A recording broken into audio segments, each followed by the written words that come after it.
Welcome, everyone.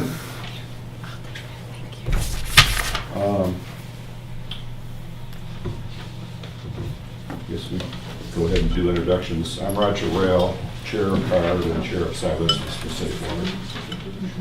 Kathy Olside, Township Trustee. Kevin Martinez-Graves, Washtenaw County Commissioner. Jenny Kahn, Washtenaw County Environmental Health Environmental Analyst.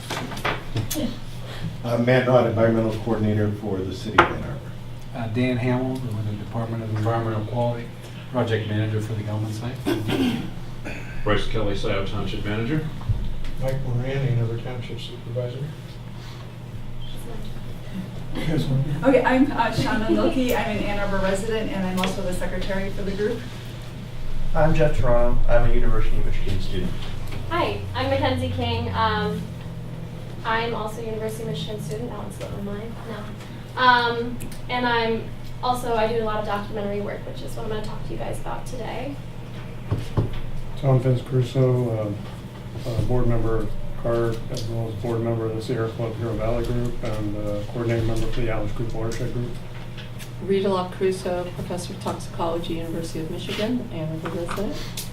Dan Bicknell, Global Environmental Alliance. Kristen Schwakelfer, Washtenaw County Health Department, Environmental Health Director. Dave Neal, Secretary Treasurer for Scioto Residents for Safe Water. Max Pettibone, I'm an engineer, Michigan local resident, and partner. We're trying to develop some property in the area. Yeah. Kevin, also Ann Arbor resident.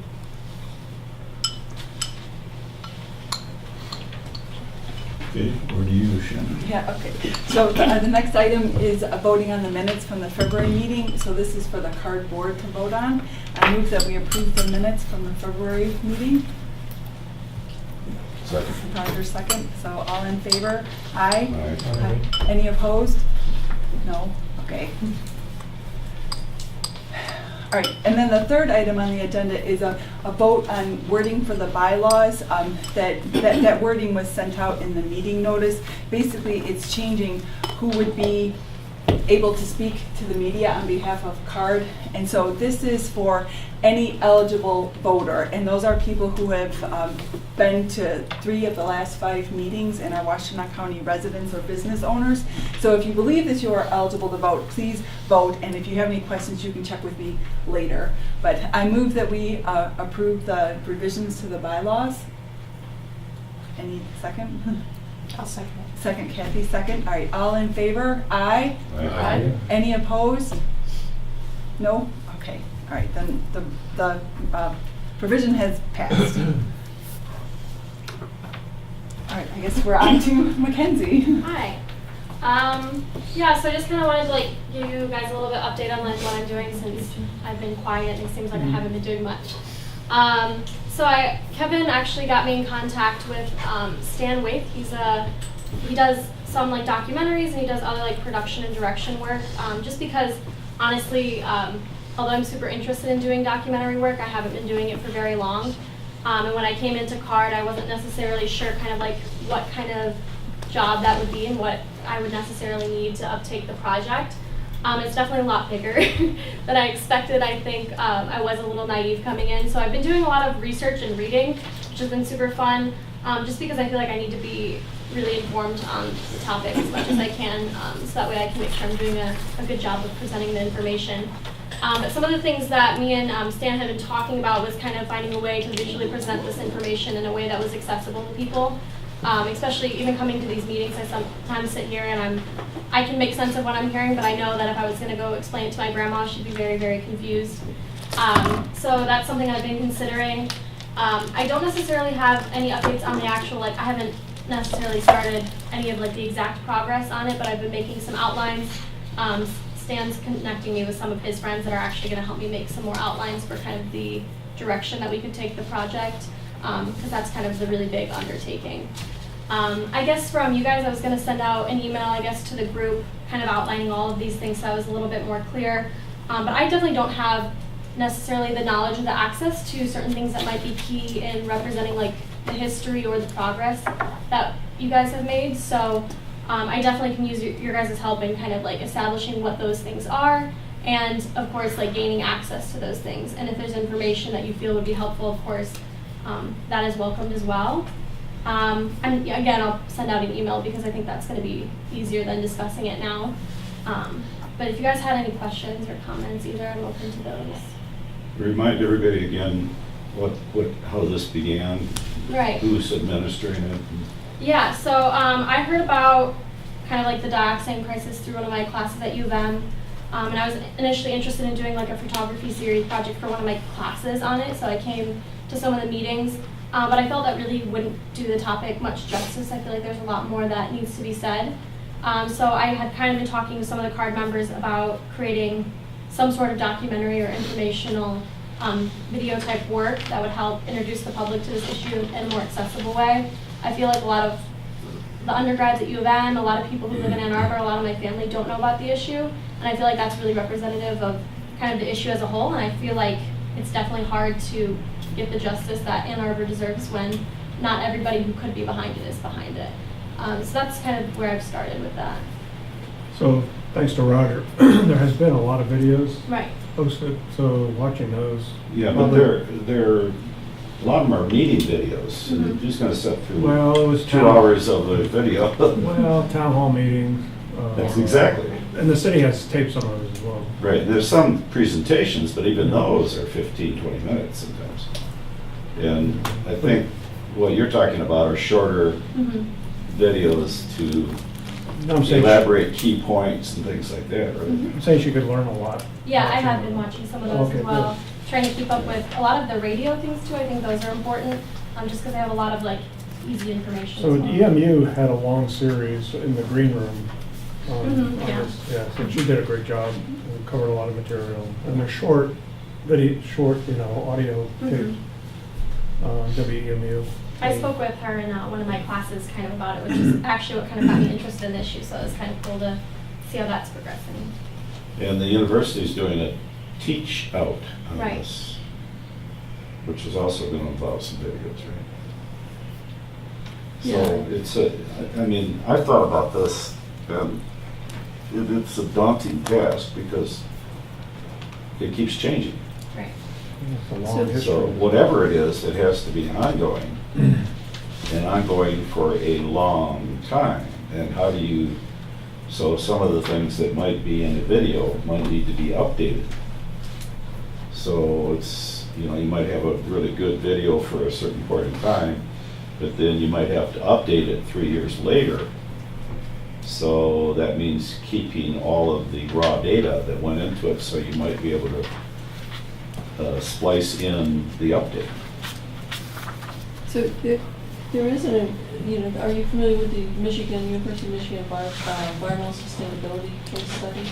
No. Okay, so there's a whole web page on environmental sustainability case studies, and there is one on 1,4-dioxane. And it is an interactive web-based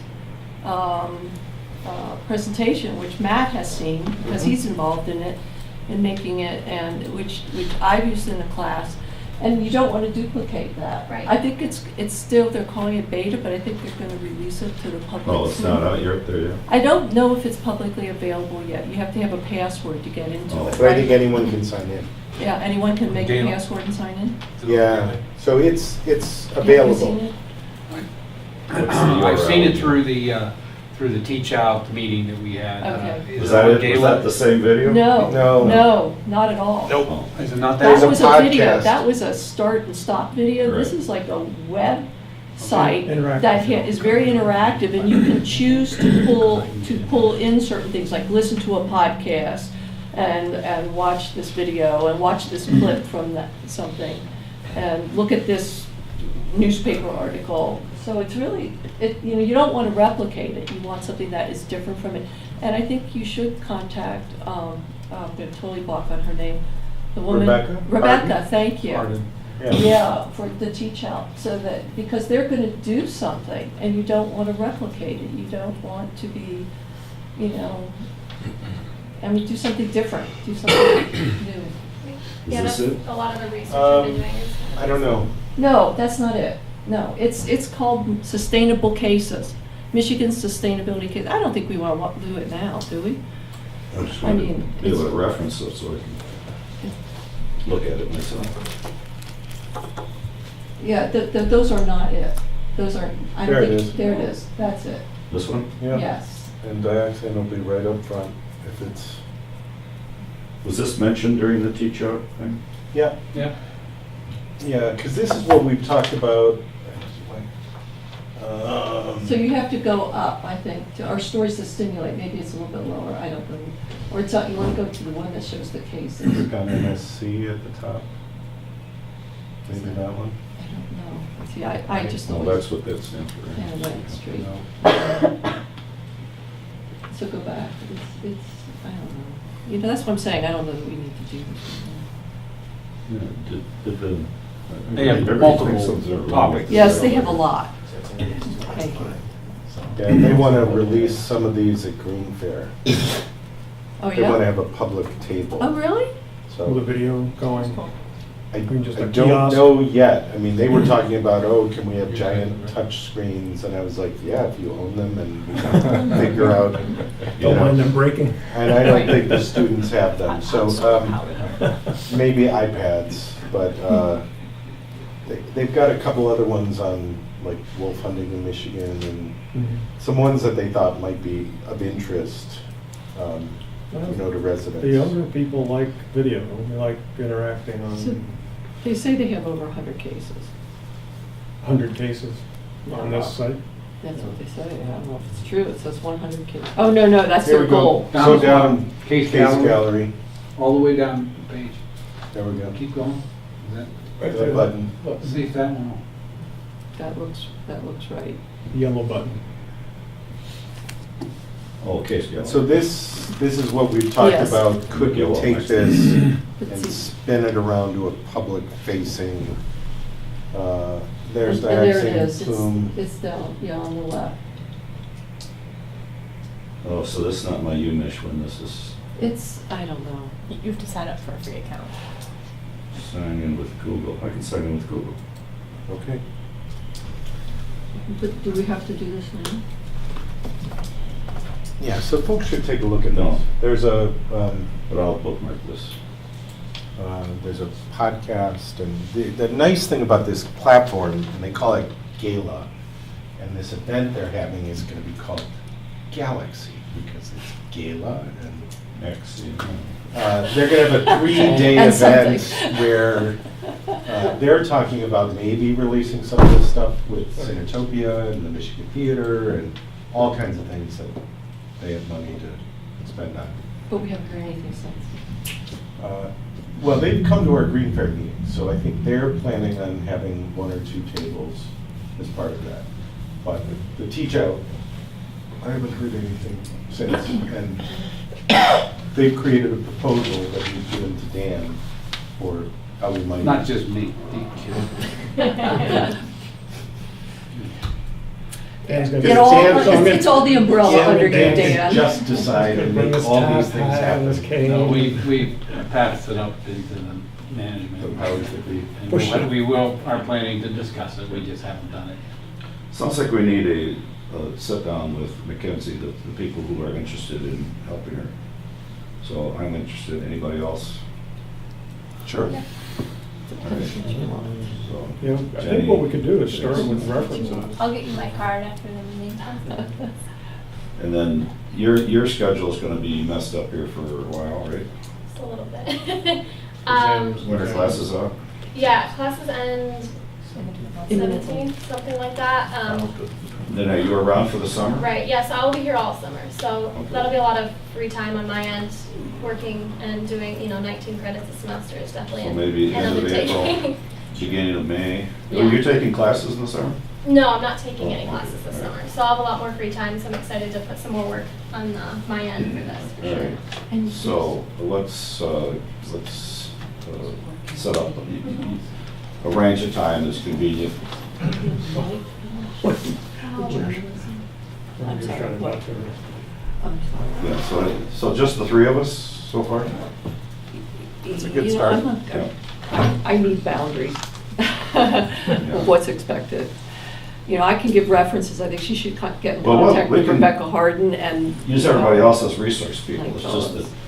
to kind of define what, you know, so we're not overlapping with what's already been done and stuff like that, so. And I've got probably the biggest trove of privately held information that's out there, so.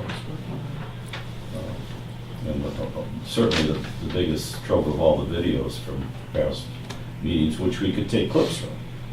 You can have a 10-second clip of somebody saying something, and that says a lot in a lot of cases. You got real people speaking their mind. Plus, I run this Ann Arbor Video Interest Group, so there's people there that have been interested in doing projects like this, and we can get technical help if we need it. Yeah. All right. Before we go into the next one, David Neal just informed me that he has to leave. And he was on the agenda to talk about this, Set of bills. yeah, where did I put it on here? Oh, yeah, number 7.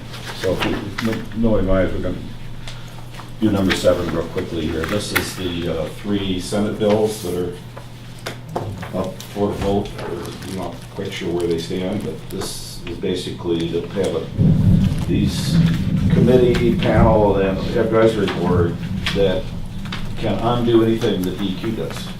Can I pass these around? Yeah, pass them. I'm sorry there's not enough for everybody. My computer and printer and everything is down, and I have out-of-town visitors, and appreciate I had it a little bit here. I'm Dave Neal again from Scioto Residents for Safe Water. I've been involved in this cleanup for 29 years when I built my home out here, and have observed how difficult, in my opinion, DEQ has had in setting up standards and having permits that are more appropriate, if I can use that word. And these bills were mentioned last meeting, and I followed up with Roger and some others and talked to our rep down at Lazinski about them, and it appears that there's a strong effort for them to pass. I understand the latest I could get was it's passed out of committee.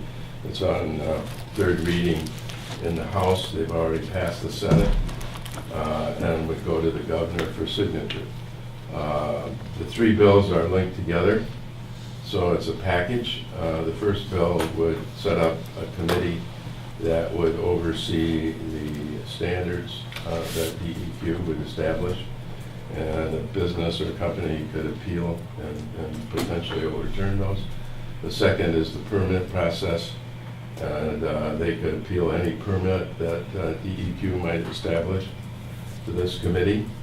And the third one is an advisory committee to the governor, and I think that's redundant because the governor can always hire anybody he wants or she wants to advise them on issues and may have more appropriate advisors than the committee might be.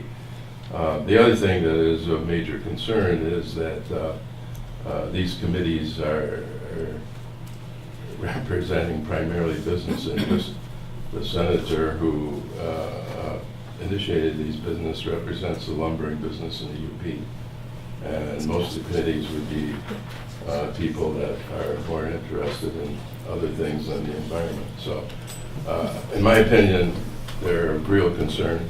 I don't know how much it affects us since we're in litigation here, but I know there are other toxic sites around the state that it would clearly have a concern with. And so I bring these to your attention. I think many of you have contacts with the governor's office and should probably be more influential. I can tell you, one of our members who also who have written to the governor a very nice letter got a response back to talk to Donna Lazinski. So we have no indication at this point as to what position the governor might take. So, yes. So there's one other thing that's the trouble here is that this will take power away from the DEQ to make quick decisions, Yes. so it'll slow things down. So Yes. like this PFOS decision would probably not occur very quickly with this panel. And there was an article in MLive about it, and that was one of the concerns people have, is that this is going to slow everything down, take a year to get anything decided, and so that will be detrimental for the state as well. Yeah, could it like overturn the some or two parts could blame for dioxin?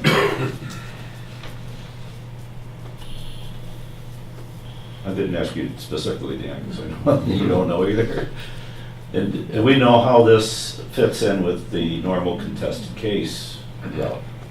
When it's a permit, and if you don't like it, you can contest it in the administrative, administrative law judge rule on it, which we did, early on in this case. I wonder if that's in between. Is that after the contested case? Is that separate? We don't know anything about how that fits in, right? So that could be an angle, like, why are they rushing this through when we don't, if there's no clear delineation of how this affects current, can ordinary citizens still, start a contested case against a bad permit? Which is what we did back in 1999, whatever it was.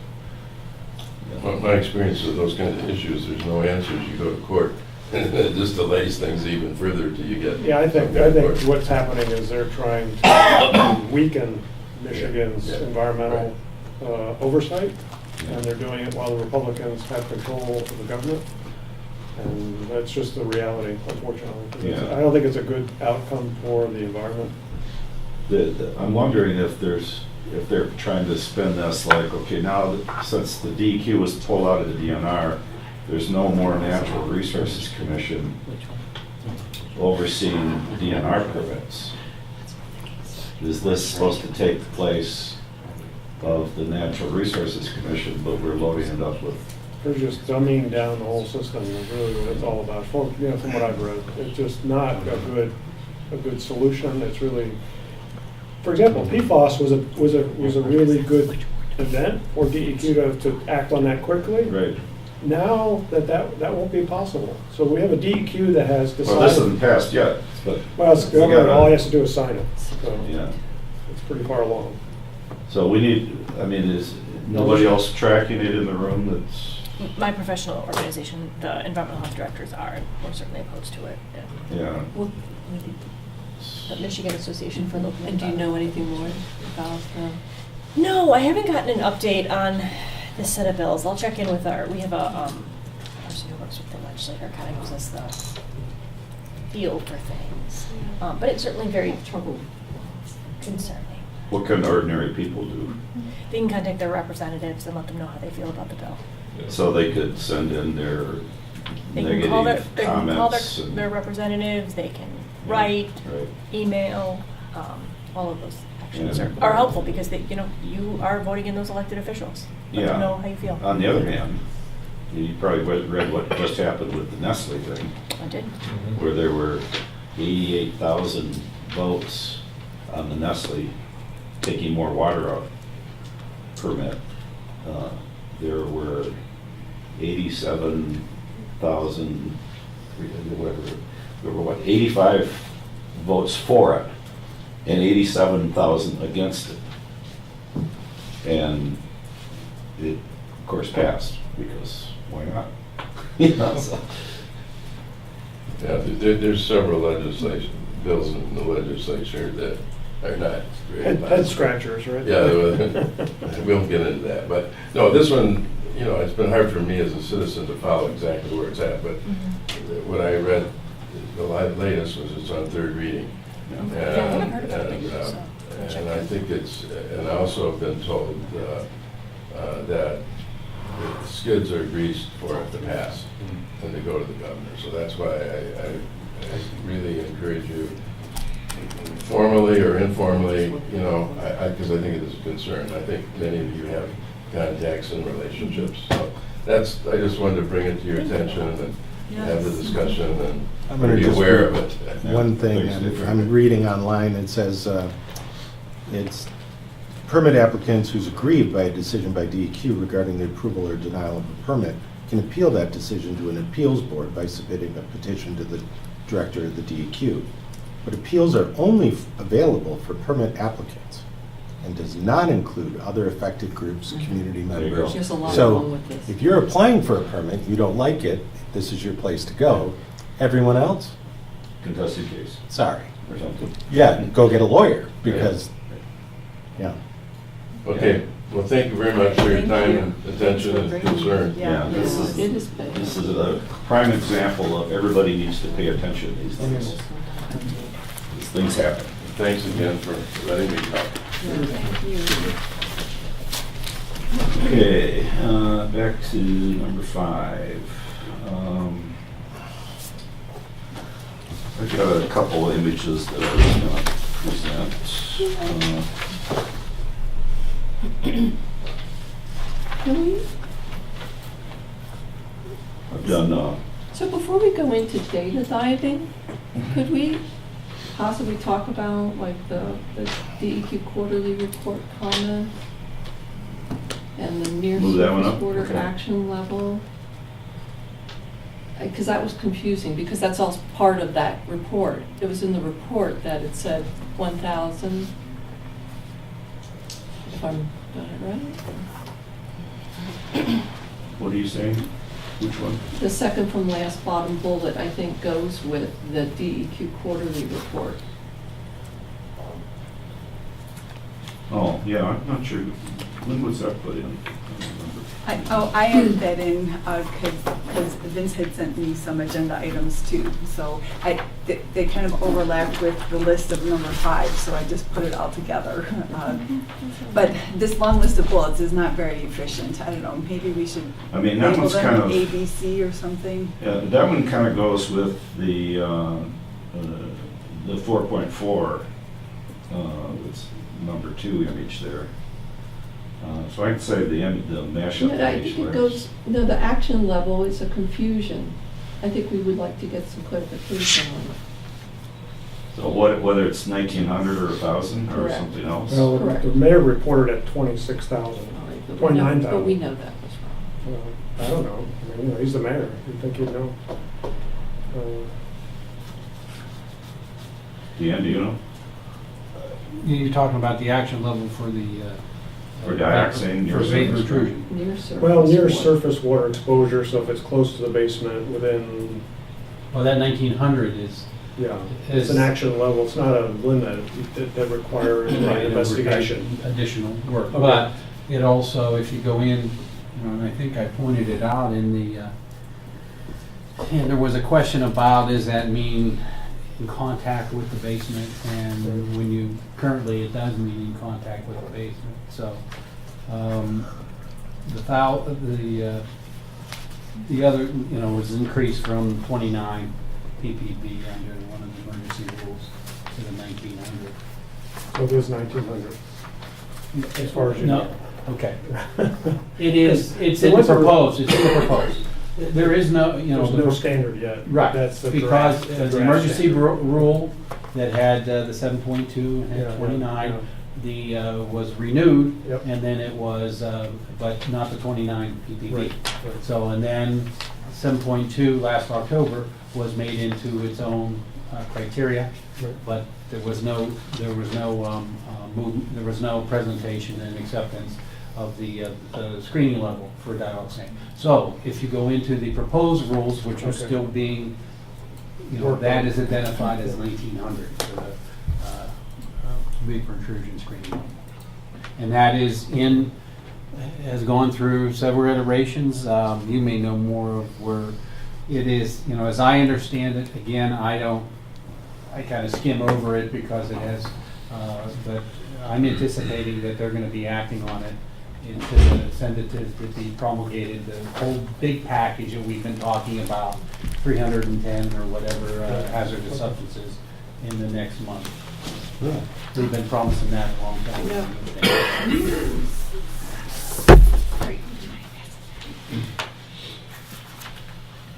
So the other issue I think we should really discuss is the finding that there's 4.4 per pavilion in the Allens Creek at West Park, which is probably about 10 feet, 8 feet below the surface.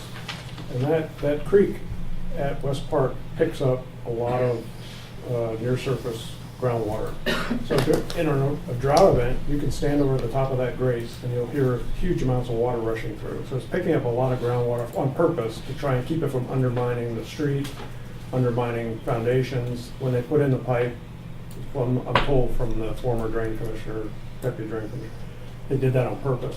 So the fact that we're finding, 4.4 part per billion, and it's at over 1,000, 11 blocks up at Best Park, has me concerned. I think, we need to have a plan. I don't think we have a plan. I think Dan has presented Dan Bicknell has presented some good information on, what kind of things we could be doing and I think should be doing to make sure we don't have homes in the old west side or the west side being exposed to this compound in their basement where it could be a confined space. It'll evaporate with the water, so then you'll get exposures in the basement. And God knows what people are doing in their basement. They have offices, they have play space, they have laundry rooms or whatever. Space is pretty valuable in Ann Arbor. People use every bit of the house they have normally. So basements are not unoccupied generally, in my experience. And a lot of wet basements on the west side. I mean, a lot of people have talked to me over the years with the Allen's Creek group about, what's with all these wet basements? My basement's undermined, and we got to replace the wall on the basement. So there is a real concern. I think we need to talk about what potential action we could. So what we're talking about is here, as the plume moves east, it gets closer to West Park. West Park is right in here. And that's a mile from the river. So it's going to go a whole mile yet. And it's already very close to the surface. Yeah. And this is the 2006 and 2007 maps from Gelman that shows the lighter area here is where the water is 0 to 10 feet below ground, and then this one is 10 feet to 20 feet below ground. We tried to do a sample well in West Park and at Artesian, so they couldn't use it. The water just was gushing out of the ground. Yeah, NW73 boring. And that happens around the west side pretty commonly, unfortunately. A lot of high water table. So the artesian conditions from a well could be different than just high or shallow groundwater table? Yes. Just make that clarification. Dan, does DEQ have any thoughts on where this 4.4 dioxin originated from that was found, as I understand it, in the actual storm drain? No, we don't. We haven't gone back and gone up, if you want to say upstream, and done some other sampling. Okay. We have discussed what are the next steps for Allen Creek, because we had identified that we will be sampling in 2018 Allen Creek again. Okay. I'm anticipating, or I'm going to be identifying to take additional samples in Allen Creek upstream at different locations to try to start putting some answers to the questions of, okay, where could it be coming from? And then in conjunction with other surface water sampling. And that's as far as we've gone. I think the city is amenable to having tests run. I mean, the Allen's Creek test was like, I talked to Jennifer Lawson, she said, oh, no problem, we'll work with, we'll do it, no problem. And that was an easy test. All I had to do is take the little cover off. Yeah, it was like we do this all the time. we had to jury rig a sampling apparatus. It was down deeper than you think. How far down was it? Well, let's say I had a rod. It probably 10-foot was. Rod? Yeah. It was more than that. Well, let's just say you had to bend over and a little stick your bit. hand down. Well, yeah, it's about 10 feet. Yeah, 10 feet would be a good estimate. How 10 feet? You think it was? Yeah, at that location. And again, remember that as I understand the Allen Creek system, and I'm not an expert on what's coming in there, but there are several. I'm going to say you're calling it Allen Creek drain. There's several pipes that it's branches and it's coming right there, and that's why you have so much water crashing through there at that point. Well, and we sampled it at your suggestion. Well, no, when they installed that pipe, I know for a fact that they picked up a lot of groundwater into that pipe on purpose. for a reason. Yeah, well, here's It's picking up a lot of groundwater. Yeah. On purpose. here's where the drain is. It runs along here and down through West Park, and then there's another branch that runs out towards Mac School. And here's there's one a that comes out cross from the section south. of it, not of the drain, but of the land from the company's own, 2007, November 2007, which I think was wrong because when you superimpose on it where the sample location was for this 4.4, and that had elevation data, and you plot that on this same map or the cross section. This is what your sample looked like, Dan.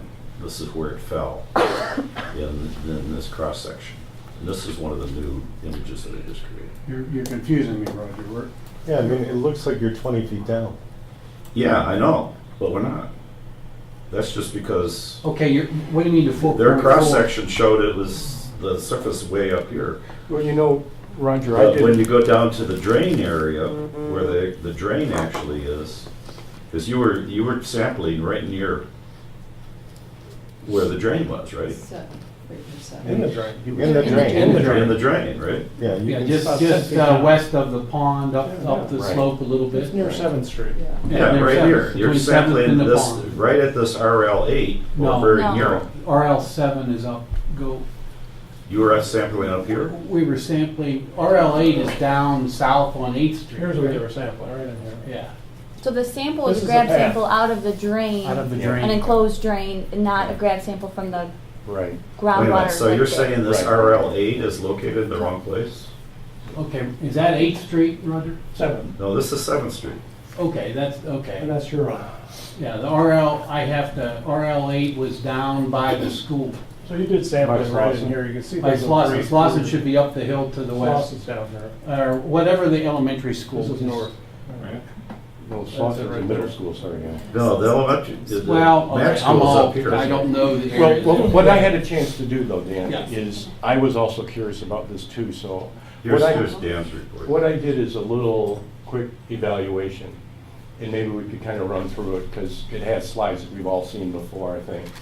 But essentially, I said, look, DEQ took some samples back in 2018 in January, I think is when you took the Allen Creek drain sample. And then you also took samples in 2016 in the shallow groundwater. And in the shallow groundwater, you found that it was about 1.9 and 3.3, and in the drain you saw it was about Is this 4.4. the one slide you want? The first one, Roger. So this is kind of just a discussion, first slide. Second slide now, please. I'm working from the PDF, so I just All right, have that's to good there. manually. So advance it. essentially, okay. This one? No. Go up one, right there, that's fine. Stop there, okay. Okay. So what I did is I looked at the drains, I looked at what you all found back in 2016. And so what I did is I went to the water commissioner's plots, and we looked at the diagrams and we found out what was the actual elevations of the drain, to try to answer the question, where is the drain in contact with the groundwater? Because some people have speculated that this 4.4 has come all the way up from Vets Park, okay? That's where this drain does go, but is it really Vets Park high concentration dioxane going into the storm drain, or is it something maybe a little more local? That was the question. So this is the branch of the drain that we're interested in here. All this is the Allen Creek stormwater watershed, Right in here. and this is the drain that we're interested in. It's noted in all of the drain commissioner, water commissioner records as the West Branch Fairground Drain. Yeah. Fairgrounds. No, West Park Fairground Branch. It's called Fairground because that's probably used to be the fairground. Used to be the fairground there. So, and I can send you this down. Sure. So if we go to the next slide, please. Thank you. This shows where the West Park Fairground branch is in blue. It shows where the plume is. So yes, the drain goes right through the middle of the plume. And you can see the plume if you scan down a little further. Has some very high concentrations up by Betts Park, and then in the old west side, it's increasingly diluted, if you will. Next slide. You've seen this before. Here's Betts Park on the left, topography going down to West Park. In the monitoring wells that were used in 2007, you can see that in monitoring well 86, according to, this is all 2007 Gelman information in their cross sections, that they're 65 feet at MW 86 down to groundwater. As you go east towards West Park, the old west side, it's 45. As you go to monitoring well 98, it's 20 feet, and then Old West Park 73, which is a boring, it was about 10. And you can see the concentrations at 420 at MW 83 in Betts Park, and the 370 at 82. Next slide. Before you go on, keep in mind that these water levels here are for these wells. Yeah. So we all have limited information we're working on, but this is what we got. Right, so those static water levels are maybe not be what it would at a shallow. So after reviewing the drain commissioner, water commissioner's maps going back, frankly, to 1929 for this part of the branch, you see that up in Betts Park, the depth below ground surface for the invert, which is the bottom of the pipe, the inside bottom of the pipe, is 5.5 feet below surface, below the ground. Here on Dexter Ann Arbor, it's 14 feet below ground surface.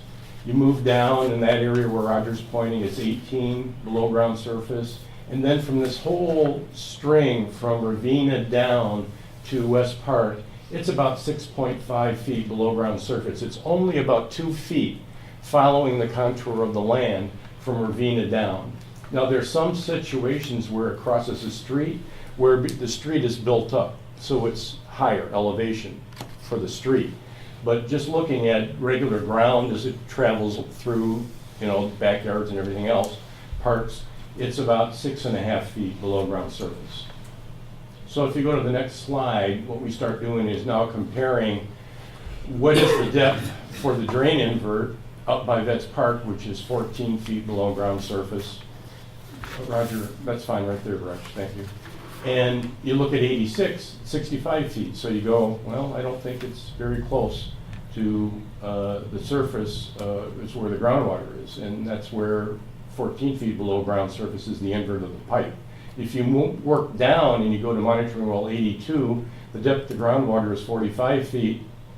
Roger, leave it there, thank you. It's 18 feet below ground surface.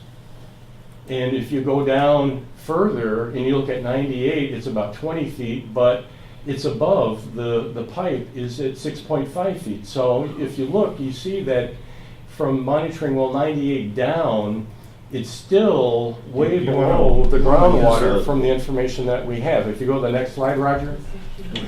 Find the laser pointer for you. Yeah. If you just go to the next one, Roger, please. All right, what I do here, Daniel, is I put them all, try to put it all together. It's busy, but it puts those two slides that you saw previously together. Betts Park, it's 5.5. Dexter Ann Arbor Road, it's 14. You come down around where 82S is, it's 18. But again, and if you go down to Ravina down where that block is, it's about 6.5. Thank you, Roger. So what you find is that generally this drain, this fairground branch, is not near in contact with the groundwater until it's at least below, to the east, if you will, of monitoring well 98. So what that says to me is that this 4.4, it did not come from up by West Park where you have thousands and thousands of parts per billion.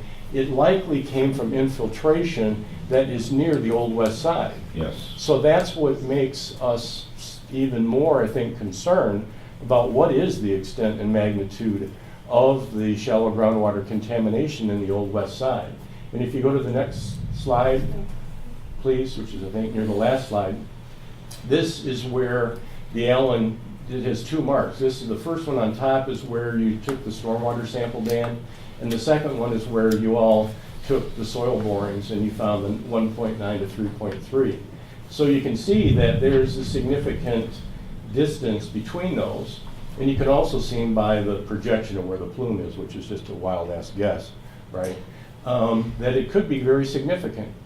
So I think in summary that 4.4 may indicate that actually there's larger concentrations than the 1.9 and 3.3 that you found.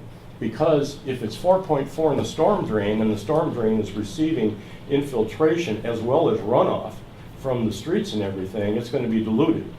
So I would conclude that the infiltration is higher than 4.4, and that's why we've been asking, as you know, for quite some time for an extended contamination study in this old west side. I have a question, just Sure. so I'm understanding. Yeah, sure.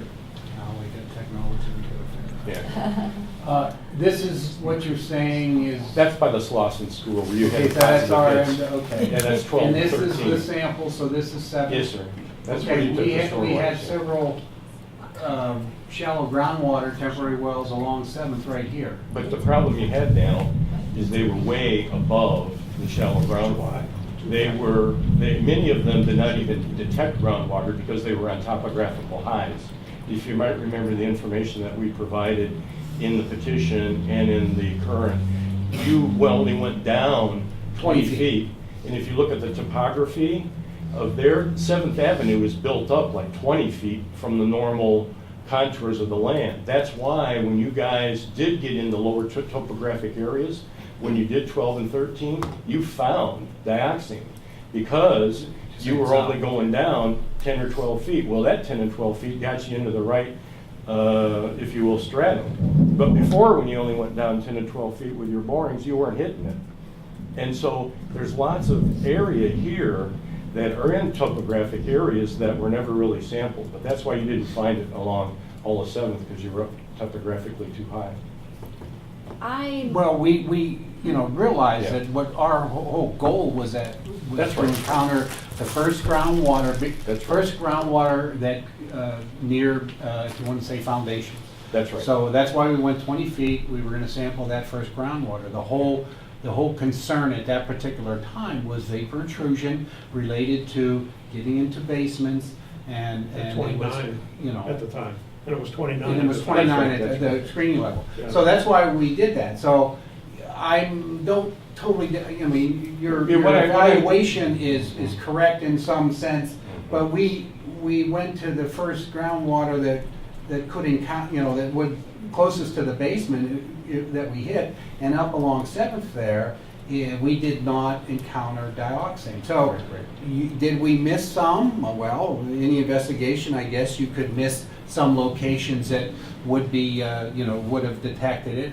But we were concentrating on, is there an immediate risk right now with groundwater in contact with basement? And that's, so I'm not saying, I don't disagree with some of your evaluation as you come down with the topography, the cross-section of the zone, water-bearing zone with dioxane up at 82. And as you come down, it is going downhill. That's one, our whole goal was to see if there was an immediate risk. So one of the problems that I think a lot of us have is that you had a hit at 1.9 and 3.3, but then you stopped the work, and there's a lot of receptors that were down gradient. You're saying east of that? East of that. That normally, if one had those 2 hits, and you didn't know if it was the edge of the plume, the middle of the plume, and you didn't know the extent, one would continue on. And as I kind of remember when the project was designed, it was a preliminary study. Oh, yes. And So, it is, we yes. consider it a preliminary study. And So- I'll state right now, we're not saying we're not going to do something. We are, if in the future there is a need that we find, I think this shows there's a need. This is my impression. I don't know if the CARD group wants to join in on that, but I think finding these wells, 3 or 4 wells here with 1,4-dioxane and having it such a high concentration, just 11 blocks up the street, and allowing 2,800 to flow through the city is very concerning, and I think there's a lot of people who are very worried that by the time we get a handle on this, it's going to be already percolating in the people's basements, and that's going to be a real problem. I think people are going to be upset about it, and I think we should be able to Because the do something about this. card has asked, I think, Couple times. yeah, I know. that We this know be that. done. All I'm saying is that this kind of adds another piece of information to the puzzle. And if it's at 4.4 in the stormwater drain, and you know the drain is relatively, you know, for a short distance, I'll call it, picking up this infiltration, it tells you that localized, there's probably a bit more dioxane than just down at 12 and 13. Yeah. This is all I'm saying. I understand. And so it would seem prudent that, I mean, because you're only talking like 30 grand, right, to put in an additional series of permanent wells too, Dan, which would be nice. That's one to of the have. things that I'd wanted too, is to Yeah. get some permanent wells in there. So that's Realize kind of what you're saying. also that Yeah, how so- we are, you know, as far as evaluating the, you know, we have that screening level that will be promulgated soon, 1900. So at the concentrations of 4.4 or less, yes, I mean, that is a positive detection. So again, in evaluating what is an immediate risk, at 1900, Yeah, but the problem is, my friend, you don't know if it's 4.4 or if it's 80 or if it's 100. well, at Remember- 82, your water-bearing zone that is contaminated is approximately 300. Right, The latest 370. sampling. Yeah. Is that what the latest sampling is? That's So, you know, I'm not, like I What said. Dan is saying here. Yeah, but let me just- finish, Roger. I can say it. But what I'm concerned about is yeah, you've got the 1900 for vapor intrusion, please. Okay, if that stands up. Okay. But the other thing you've got that we keep talking about is you've got construction workers that will be working in the shallow groundwater. And the DEQ, and for that matter, US EPA, do not have a value protective of dioxane for exposures to people in a trench. But Virginia does. Virginia Department of Environmental Quality has established it at 80 parts per billion for a person working in a trench, working in water lines, utility lines, what have you. So it's not just the 1900 that one needs to be looking at comparing it to be protective. You also please need to look at what it is for a construction worker or utility worker in a trench. And I did answer that question in the quarterly report, the potential risk to construction workers, and as identified in there, you know, the groundwater contact criteria were eliminated in 213 when they That's did correct. some work. But prior to that, 213, our criteria was 1,700,000 ppb, okay, for dioxane. Also stated above, the EPA RSL for dermal contact with dioxane is 2,300. And then we have the current screening level at 1900 for vapor intrusion. So that, you know, that's. But remember, please, that doesn't consider all of the pathways. Where Virginia DEQ, they look at dermal contact. So you have to add them all together, Daniel. You have to look at, please, impacts from dermal contact, impacts from inadvertent ingestion, impacts from inhalation. And that's what the DEQ, Virginia DEQ model does. Your old model didn't do that, and your old model used the old dioxane toxicity factor. So those things that you referenced, as I provided in my comments, aren't really relevant criteria because they don't consider all the routes of exposure. But the only one that really does is Virginia DEQ, and they came up with 80 parts per billion. So anyway, what is the EPA's? They don't have one. They don't have one for a worker in a trench for all the various exposures. They don't have one. They have a dermal contact one of 2,300 either. And they have other ones that you referenced there, right? But the problem is, having done this, as you know, myself, you've got to look at all the different exposure pathways and have them all linked together. And that was the deficiency in the prior Michigan DEQ that the Virginia DEQ addressed. So, And I would like to say that just 11 blocks up from that site, where you found 4.4 part per billion and 2 part per billion, we're over 1,000, and it's moving wet. I mean, it's moving east into the old west side. I mean, it's just, there's no question that that plume is gonna go into these neighborhoods. And 1,000 is pretty high, and I think it could go to 2,800. I think it's moving very quickly. If you look at the well data, and the core, it could be, some of the soils could be 2 million part per billion. But Jenny, you had At something. the soil. Oh, I mean, I was gonna. up at So I property. think we need to get a handle on where this is going and how fast it's moving and what the exposures might be. This diagram shows that there is no sampling between MW82S and where along 7th Street you did the RL sampling and the latest drain sampling.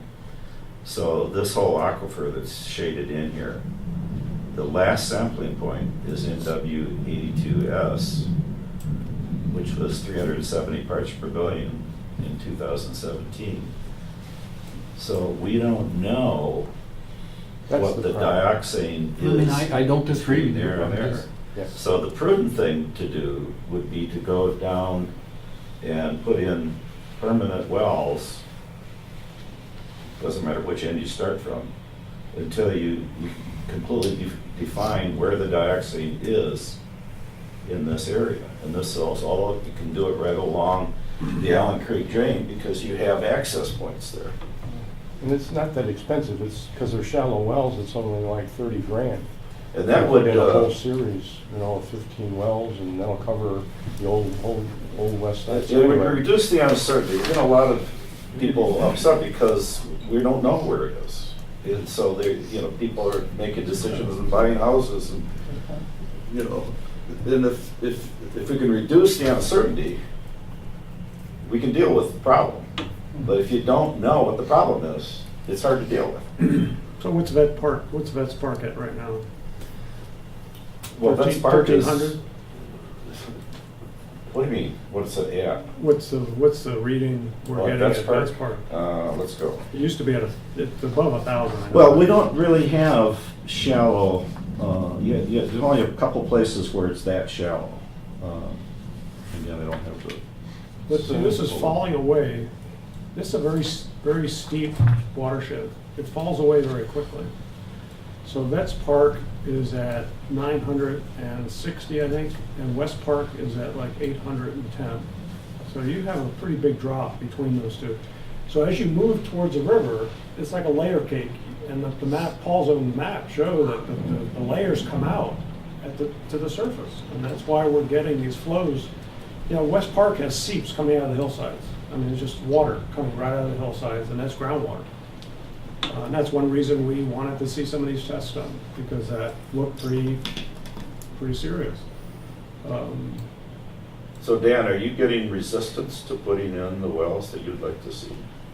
No, we're not getting resistance. We just haven't identified it as an immediate need based upon the information that we gathered and the criteria that we're doing for the use as an evaluation, in evaluating sites. So, no, I'm not, I want to make that clear. I'm not getting any resistance.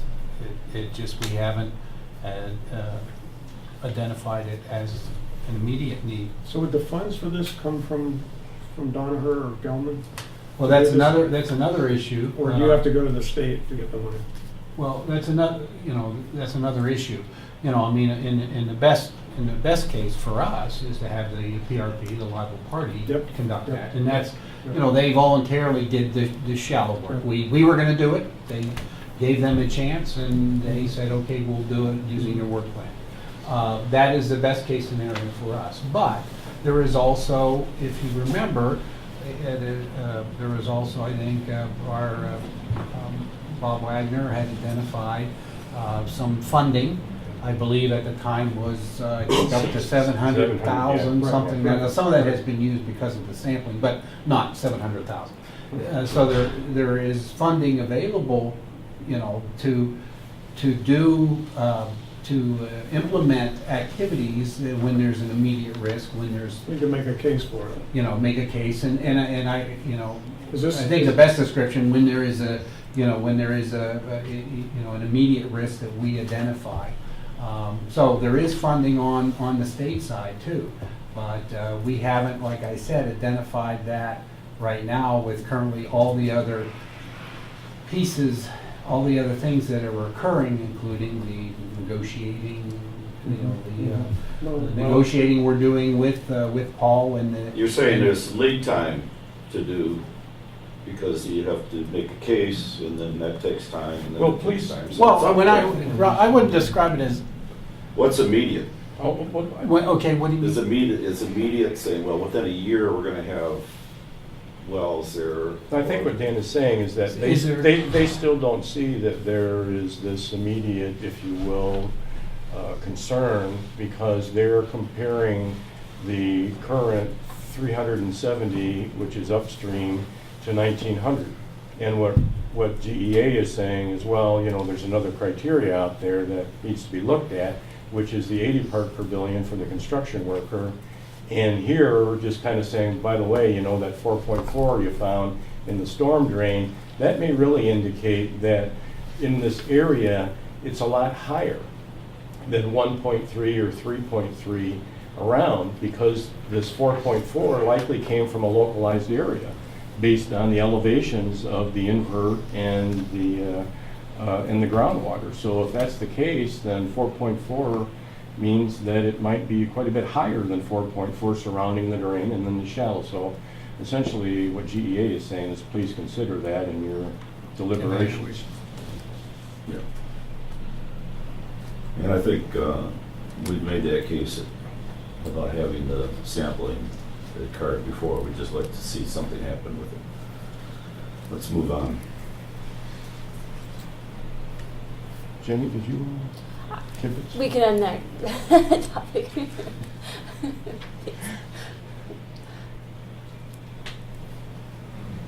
So, we want to talk about the comments on the DEQ quarterly report to EPA. Dan McNell has responded to made his comments. Yeah, my question is, are other people going to comment on it? That was my question. GEA had a chance to comment, and I know you saw it. Yeah, you sent it to EPA. And yourself, right. I think you, several people. Yeah, and yourself. So, Yeah, and and I've made some US notes. EPA had asked that if anybody had comments, that they send them to both Dan and to Michael. Yep. So I was just wondering if other entities, people, are going to comment on the DEQ quarterly report. So the Sierra Club has talked about submitting some comments. We haven't drafted it yet, but there's some interest in doing that. And I've made some notes that I intend to submit either under SRSW or CARD if CARD wants to review it. We should do that before the next CARD meeting, so within the next month. I also have comments on the EPA's preliminary analysis too. I'd like to have a formal response from CARD on that, and the draft of those comments is up there and I've shared with people.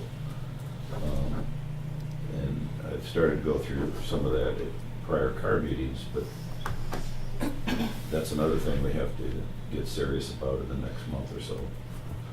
Can I ask a question, Roger? Mm-hmm. Is that your EPA comments for feedback? Is that from the preliminary PA, the preliminary assessment? What, I'm not, what EPA? Yeah, you that's from the commented? preliminary assessment, right? Okay. Right. Just worded funny here.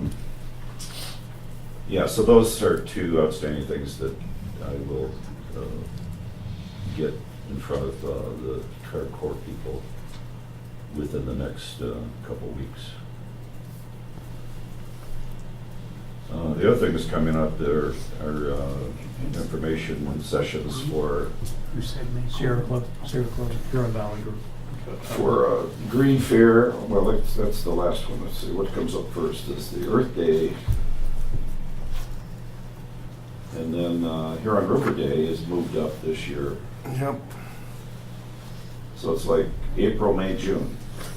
Earth Day, Huron River Day, and Green Fair. So I've already signed up for Earth Day. You know, SRSW paid the $35 registration fee or whatever it is. So I anticipate Vince and Rita if you're available, and Shanna if you're available for the Green Fair, or for Earth Day rather. And then Huron River Day I usually miss because it's usually when I'm going to Kansas. But this year it's early enough that I guess we should do that too. And any of the young people in the room that want to help out, that's a good place to get a feel for what people know and what they don't know, and how to how to get them up to speed in a couple of minutes and whatever question they have. So encourage as many card members, attendees who want to come and help. It's very rewarding to give people information that they didn't have before. And we have some child-friendly activities. That's always nice to get the next generation ready, because they're the ones whose grandchildren are going to have to be dealing with this. So, how many would be interested in, anybody interested in helping out in any one of those? Okay. I have my own tables. You have your own booth, I know. It's your thing, really. Some of them. And even if you're not, even if you just stop by, it's good. We could do a group photo or something. Because, you know, Vince and I are getting tired of that.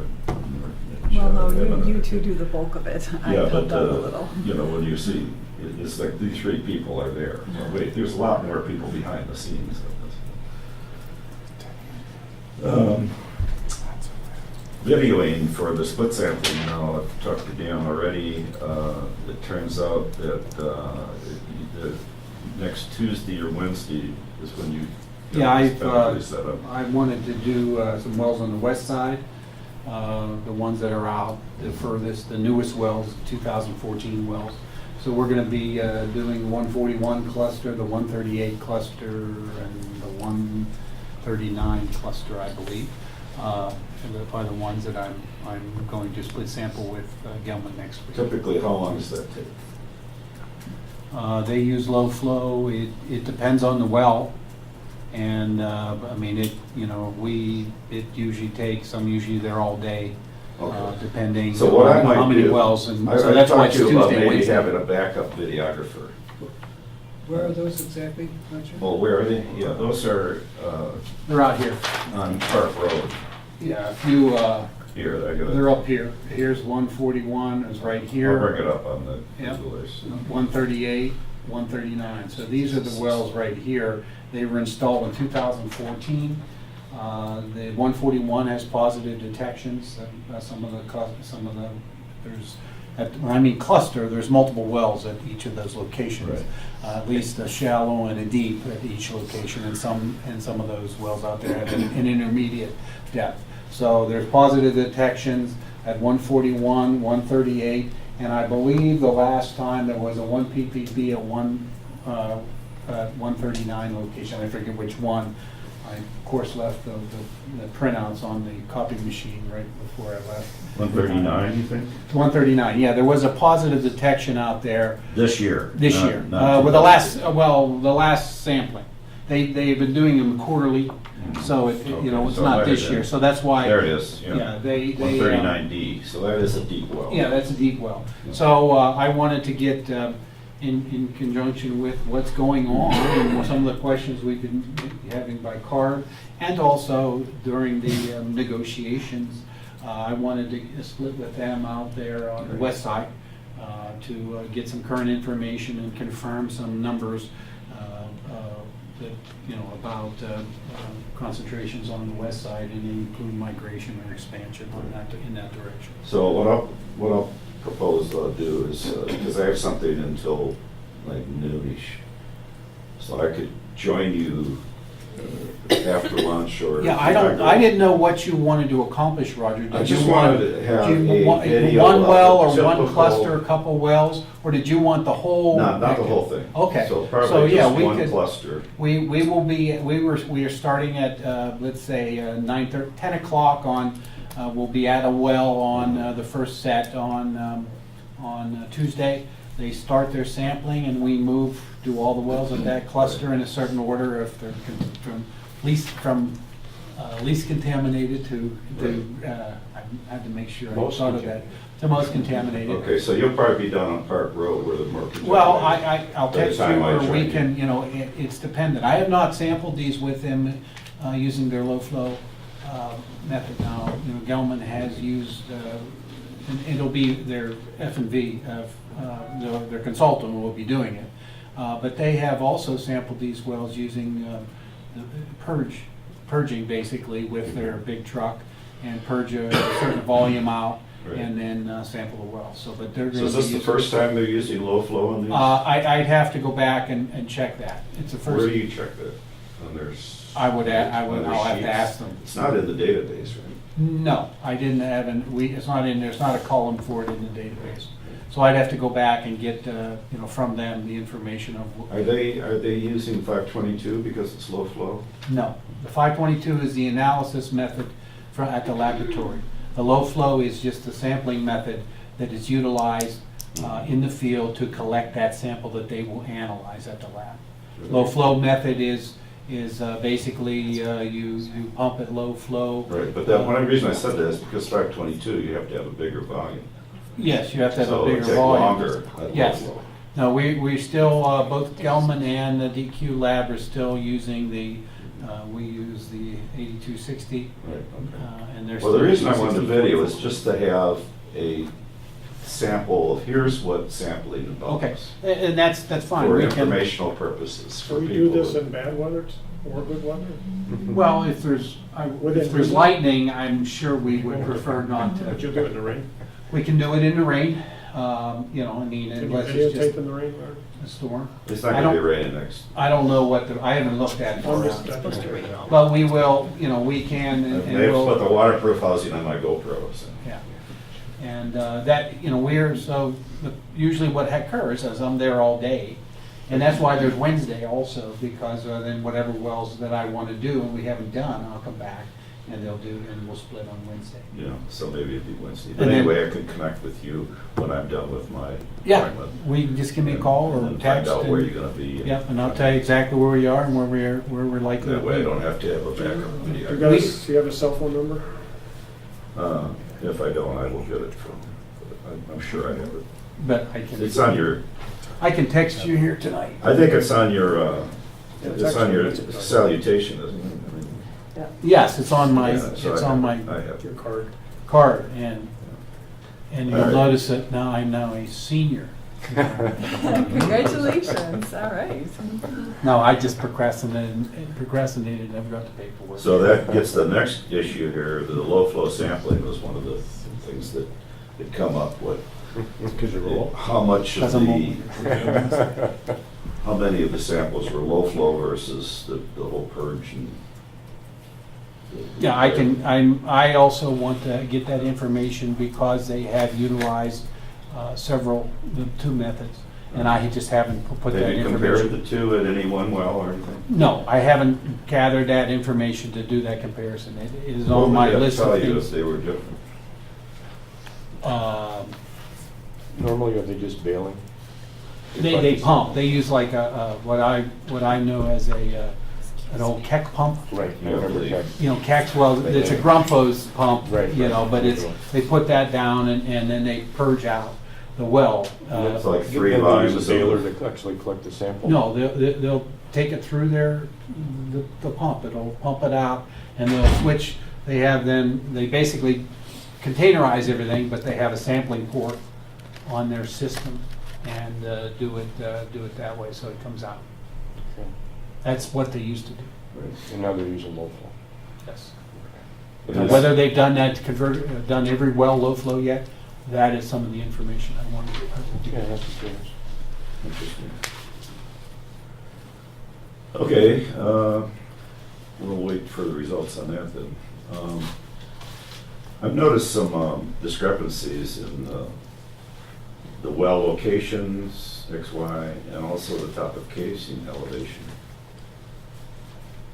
over the course of years or months. Have you noticed anything like that? in looking at Yes, the- well, they've made some corrections, but when you mean notice any differences, one of the things that I've identified and we've discussed with Gelman is to because some of those wells are very old, is to think about getting current X, Y, Z information, because with the technology is now available to do that a lot Right. more efficiently. Yeah, because there were a couple wells that, from the well database that we have, that showed like they're on the U of M's property, but they're not. They're on Gelman property. I will tell you, when I had some questions, they did identify some of that property on the site itself was very dense, vegetation and that, and they even had to, Farsad had identified that there was some problems back when they actually did that. Have you talked about maybe doing a resampling of some of the older wells? I mean, recalibration of where they are? Yes, The that's what I was elevation. talking about, because their base map is 2015. Now, it included the wells that I'm going to be resampling, but because it is 2015, I've also identified some of problems on the map, some misstatements and stuff from their base map that started talking about generating a base map, a new base map, with the corrections I've identified, and then also that would also give a chance to make sure that we have the correct X, Y, Z. No, Now, this is I would, something- I will tell you that is also in the discussion has been related to, what I hope that occurs in the near future as additional investigation activities. And that is one of the reasons that I haven't pressed to change that base map, because I'm anticipating that we're gonna have more wells, and I'm anticipating more information that I wanna get some onto the base map. So I don't wanna, I would rather. It sounds get like you're a not good- ready to share those concerns with the CART group yet. No, Specifically which wells you're concerned about. No, that is being discussed in the confidential negotiations with the group, so. Is MW, is DuPont Circle, 465 DuPont, has that concern been discussed? Been discussed in the, Where their screened elevation may be as much as 15 feet off from what their cross section is. you've identified that, and we have noticed that, and so. Okay, so you concur that it could be off, but you're not sure which is the right value at this point. Well, I concur that is, that information we need to confirm, that could be a problem in the Okay. elevation there. All right. One of the things that I do want to identify that, okay, we may have a discrepancy at the DuPont Circle, but again, we looked at it in conjunction with what other wells are available to make sure that we have an understanding of the plume in that area and our Well, what if the other monitoring. wells were cited based on the wrong elevation for 465 DuPont? What if those Well, I other believe wells are what screened occurred too out high? there, Roger, I believe they did vertically profiling. So when I mean vertically profiling, I mean, I think they took samples as they went down. And so they would be placing a screen related to what a concentration was in that. But those wells were vertically profiled before the really high concentrations made it. That could have occurred. Right, so you could be missing especially since there's a foot clay layer like between 465 DuPont and MW54D. I'm not gonna argue and say, yes, no, we're not missing something, but again, we are looking at it and continue to look at it to make sure we, at least in the short term, are comfortable with the Again, that's with one of the the information from all the monitoring wells in that area, including what are we utilize for the current prohibition zone. That's an area that, you can clear up that uncertainty pretty easily. And that's uncertainty that's leading Yeah, a lot of wells upstream of that. scores of wells across the expressway here that could be. And just so people who may not realize, some of the other folks, that those wells are going to be sampled up that area this year, the residential wells. That's in the, forgot the road.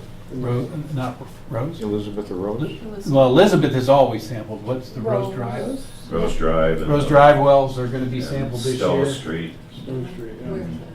What about Dexter Road? The south side was sampled last year. Yes, the ones right adjacent to Wagner, right along there, they Right were here, the sampled south last side year. was Yep, last and they're year. in the database. They are also we're also going back and resampling wells out to the west that we sampled, the residential wells that we sampled in 2014, that Jenny, County DEQ sampled in 2014. And where that's along and around some of the wells that were installed, our monitoring wells that were installed in 2014. So those are, last year you sampled along the south side of Dexter Road, and those are in the database. Yes. Mm-hmm. Do we not have XY for those? Is that why we're not showing? I on don't there? know. Probably don't have XY in the database. Which is why they're not showing there. I just had an address. We just Right. did it by address. Right. I mean, And that's how it's listed in the database, yeah. as an address. I mean, that seems like that would be good to have those so that when people are looking at like Google Earth mashups, they can see.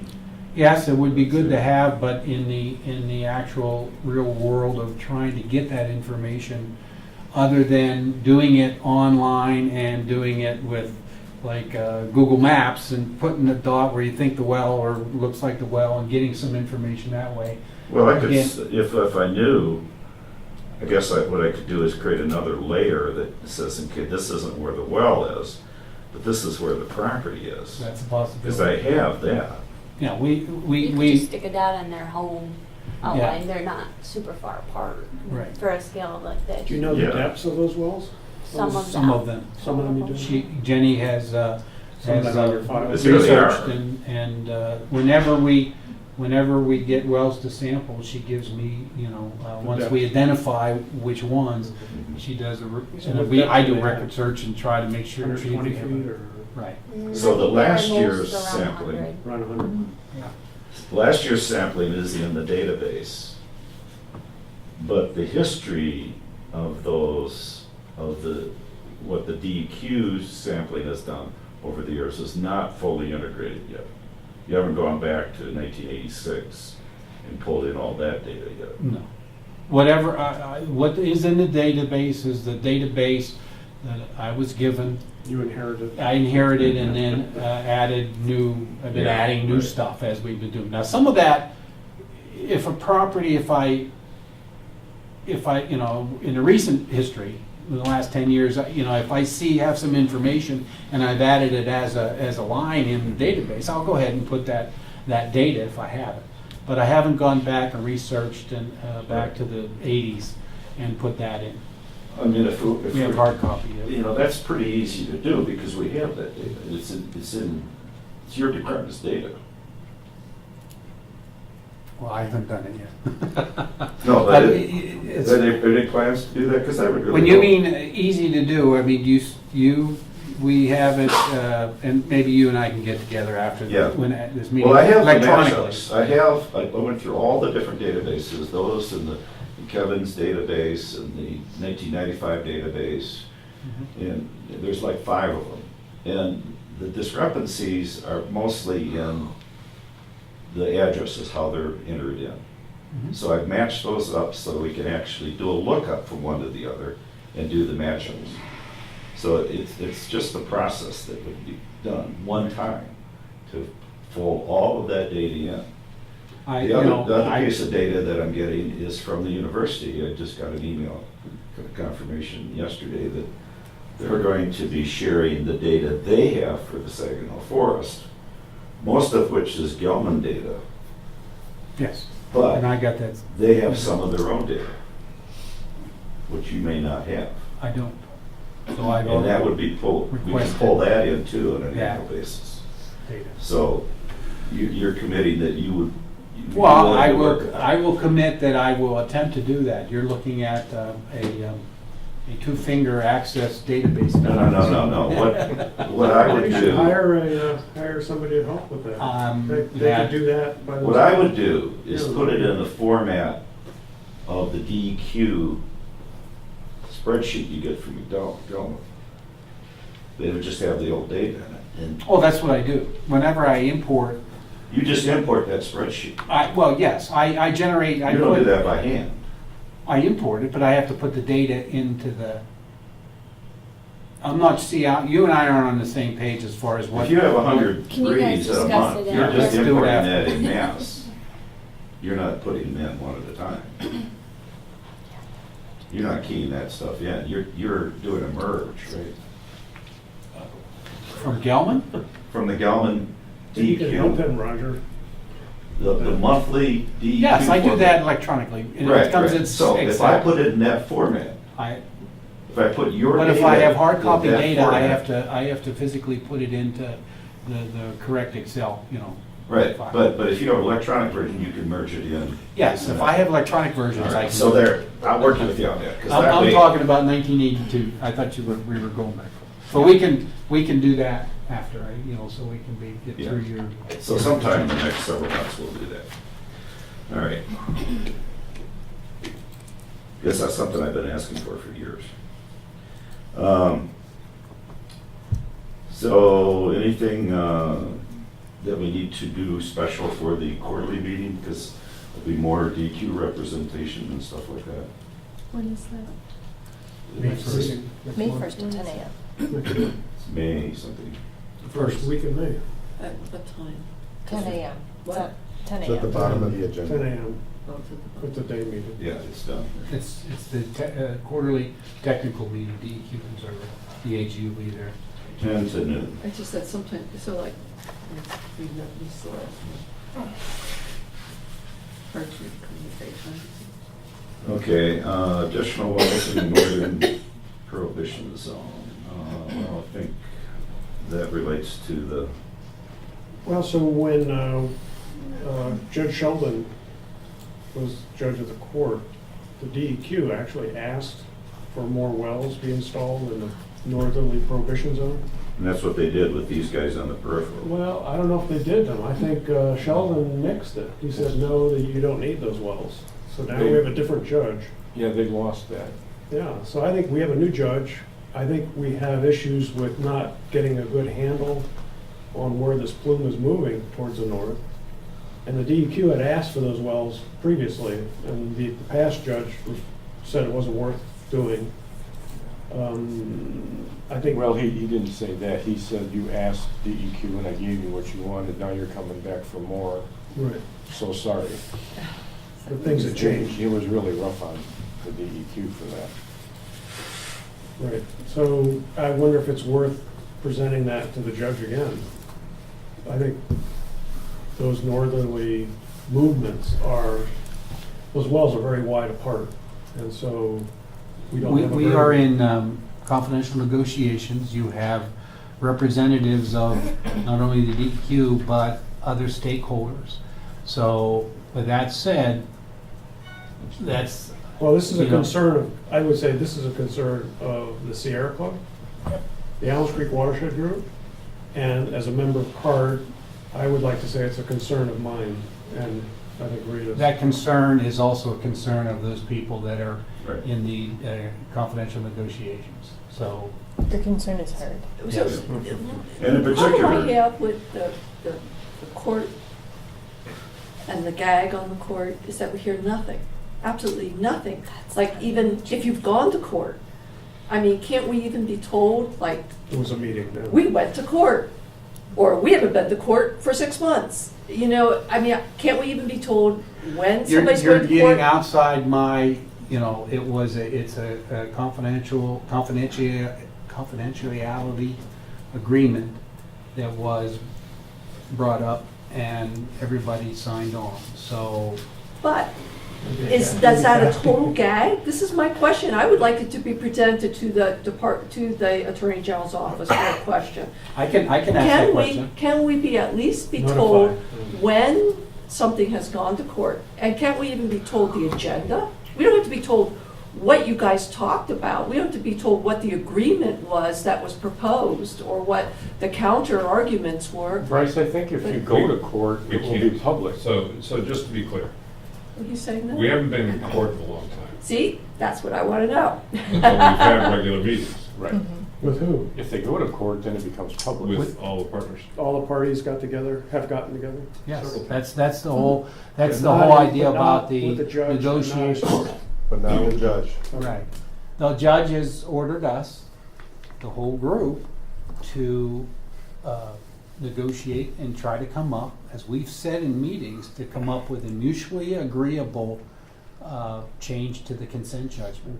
If we can do that, then we can, you know, all go to him and we mutually agree, Present it. this is our consent judgment, and then he can implement that. If there cannot be mutually agreed upon, that's when it will, as I understand it, it will officially go to court, and the parties will argue their side. Is there a deadline? No, there is no deadline if you know, that it has to be done by this date. Okay.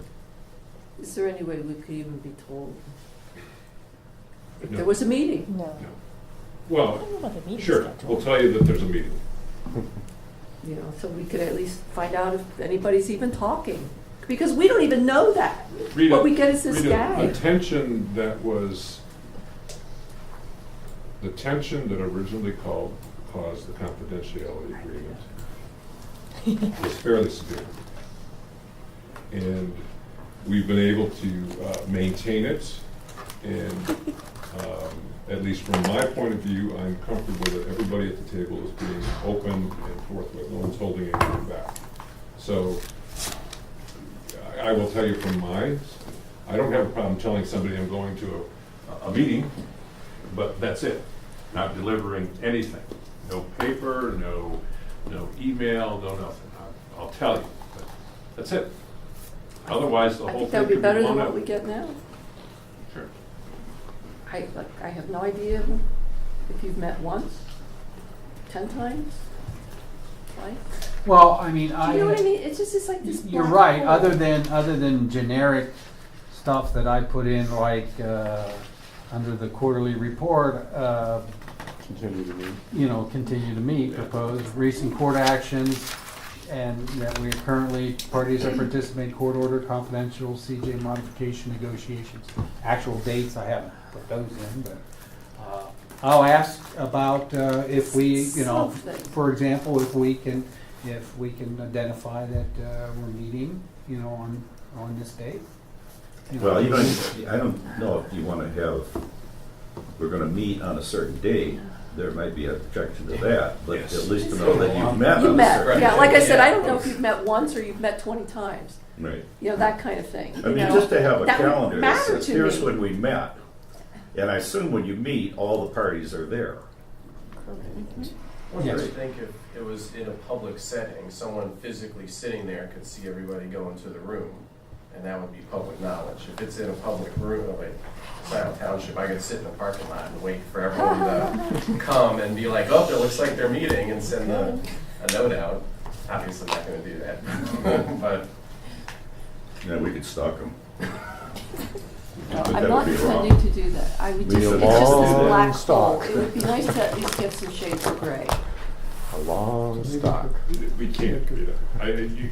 This is managing it. We can't.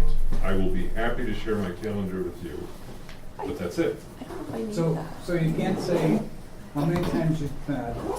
Well, we've probably been 5 or 6 times, haven't we? Yeah. I'd say at least, I don't know. Okay. And are they regularly scheduled or? Yes. Yeah. They're regular and they're ongoing. So go ahead, Kate. So they're regular, they're ongoing, they met 5 or 6 times. 5 or 6 That times. helps. Yeah, it does help, It's a basic information, yeah. because, yeah, Just to let people know that Right. these I things think are that's happening behind the exactly what we're scenes looking on this kind of a schedule. it would also, yeah, be nice to know if there's ever an end date, I would agree. Yeah. We would all agree. Maybe we could suggest that you might want to talk about a deadline.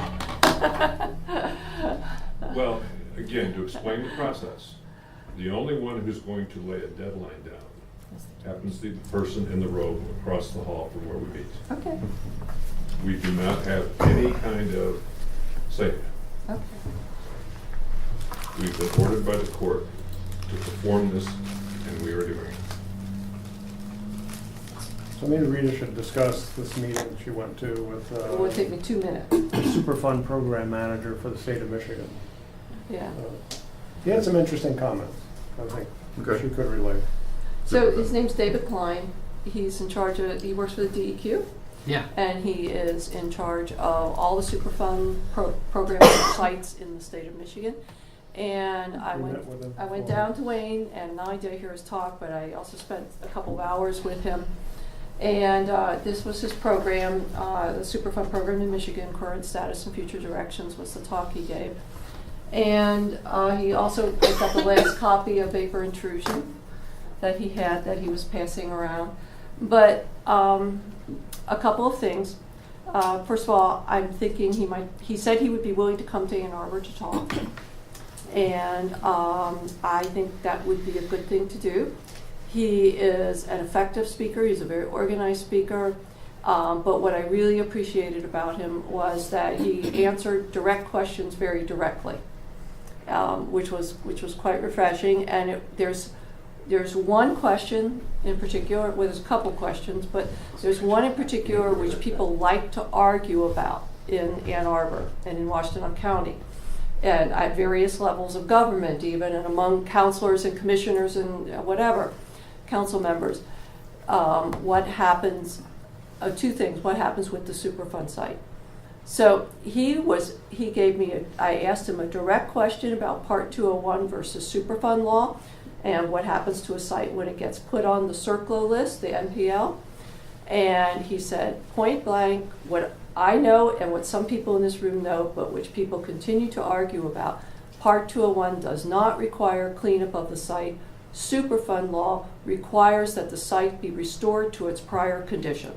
And he said it point blank, nothing evasive or anything else. And I think that that would be very healthy for our community to have someone in authority like him come here and say that. Because there's a lot of misinformation that happens in public meetings, unfortunately from some of our elected officials too. And so I thought he was very good. I mean, he's not Mr. Dynamo, but he's very effective, and he's just, he was organized, he gave a good talk, and he answered people's questions very directly. Was there any discussion of time frame? What do you mean by time frame? If it's a Superfund site, because, one of the things they've reiterated at different meetings is that it's a 5-year thing. He reiterated that the judge could release this.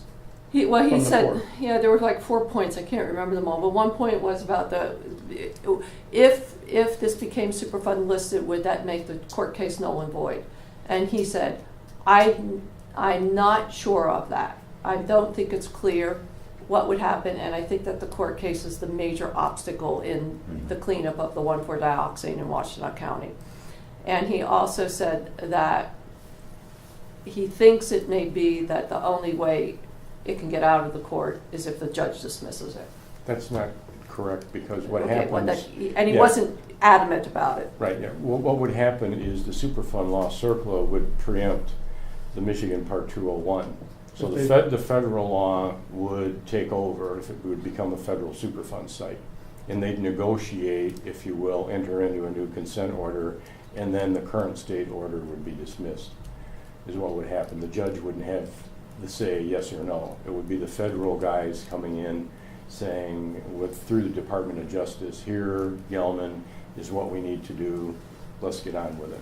And that would retire, if you will, supersede the state consent agreement. I can't argue it. All I can say is he wasn't sure. So he's But going to come and. He's going to come. The other thing he said is that all Superfund sites, I think he said all, but it could be all that have VOCs in them, volatile organic compounds, are being looked at now for 1,4-dioxane as well as for, and I think all sites for PFAS also. Right. Even if they were closing them, Right. they're going back and they're looking at all Michigan Superfund sites. And he said, everywhere we've looked for 1,4-dioxane, we found it. Right. That's And why he it's says an this very, emergency. he says this, not like me, not with like all this emotion in voice. He just says it. He just says, well, we're now going back and we're looking at all our Superfund sites. Everywhere we look for it, we find it. So it's just very calm, which I think is actually a good thing. It is pervasive, yes. So, Speaking of PFAS, the EPA report asked about PFAS and dioxane. Is there a plan to get PFAS? We are, the DEQ is implementing, has started to implement sampling in Washtenaw County for PFAS. Gelman will be included with that when that occurs. And when I said in Washtenaw County, it's kind of like I've been identified as a pilot county with the plans ongoing, because PFAS is such it's an emerging contaminant, such a ubiquitous, it's all over the place, that we've been finding, that Washtenaw County is one of the first counties that we're going to go ahead and implement a program to sample for PFAS and just try to get how widespread a background, whatever you want to call it. And Well, it's found in the drinking water, very low level. yes, and so with that in mind, and also the real reason is the screening levels, the action levels are so low, Right. part per trillion. Right. If you want specific information, I have. Do you use PFOS or PFAS for your abbreviation? Well, there's two different. There's. Which one do you use? I always just. FOS. Yeah, PFAS. PFAS. Now that means a couple. PFAS and PFOA. PFAS is perfluoroalkyl Right. and polyfluoroalkyl PFOS. So I shouldn't really be using PFAS to be more inclusive. PFAS. you know, I wish they would just go back to PFCs myself. But it's per and poly. Right. Fluorinated alkyl substances. It makes a And there's difference over when you use 3,000 those. of them. But the residential drinking water, Michigan passed is 0.07, 70 parts per trillion. Right.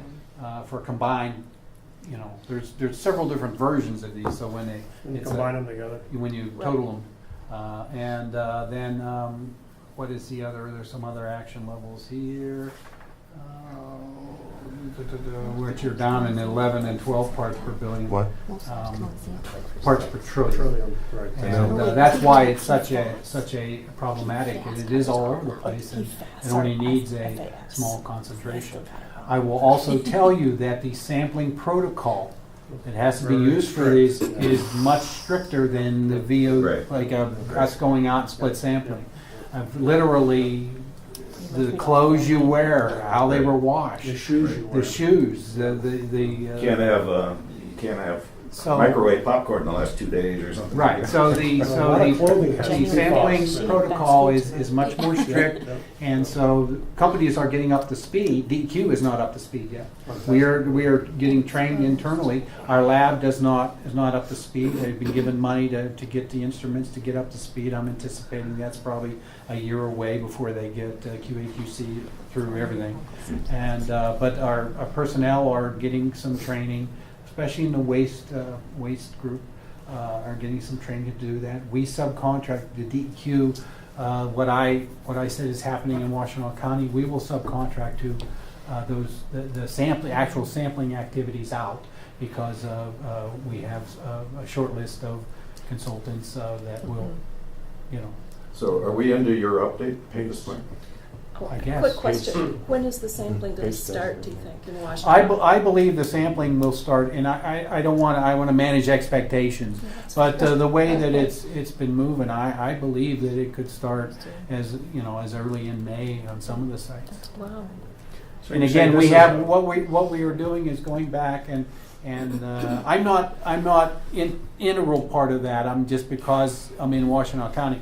We're going back and identifying out of our databases potential sites related to where PFAS, I haven't got a new acronym now, where PFAS,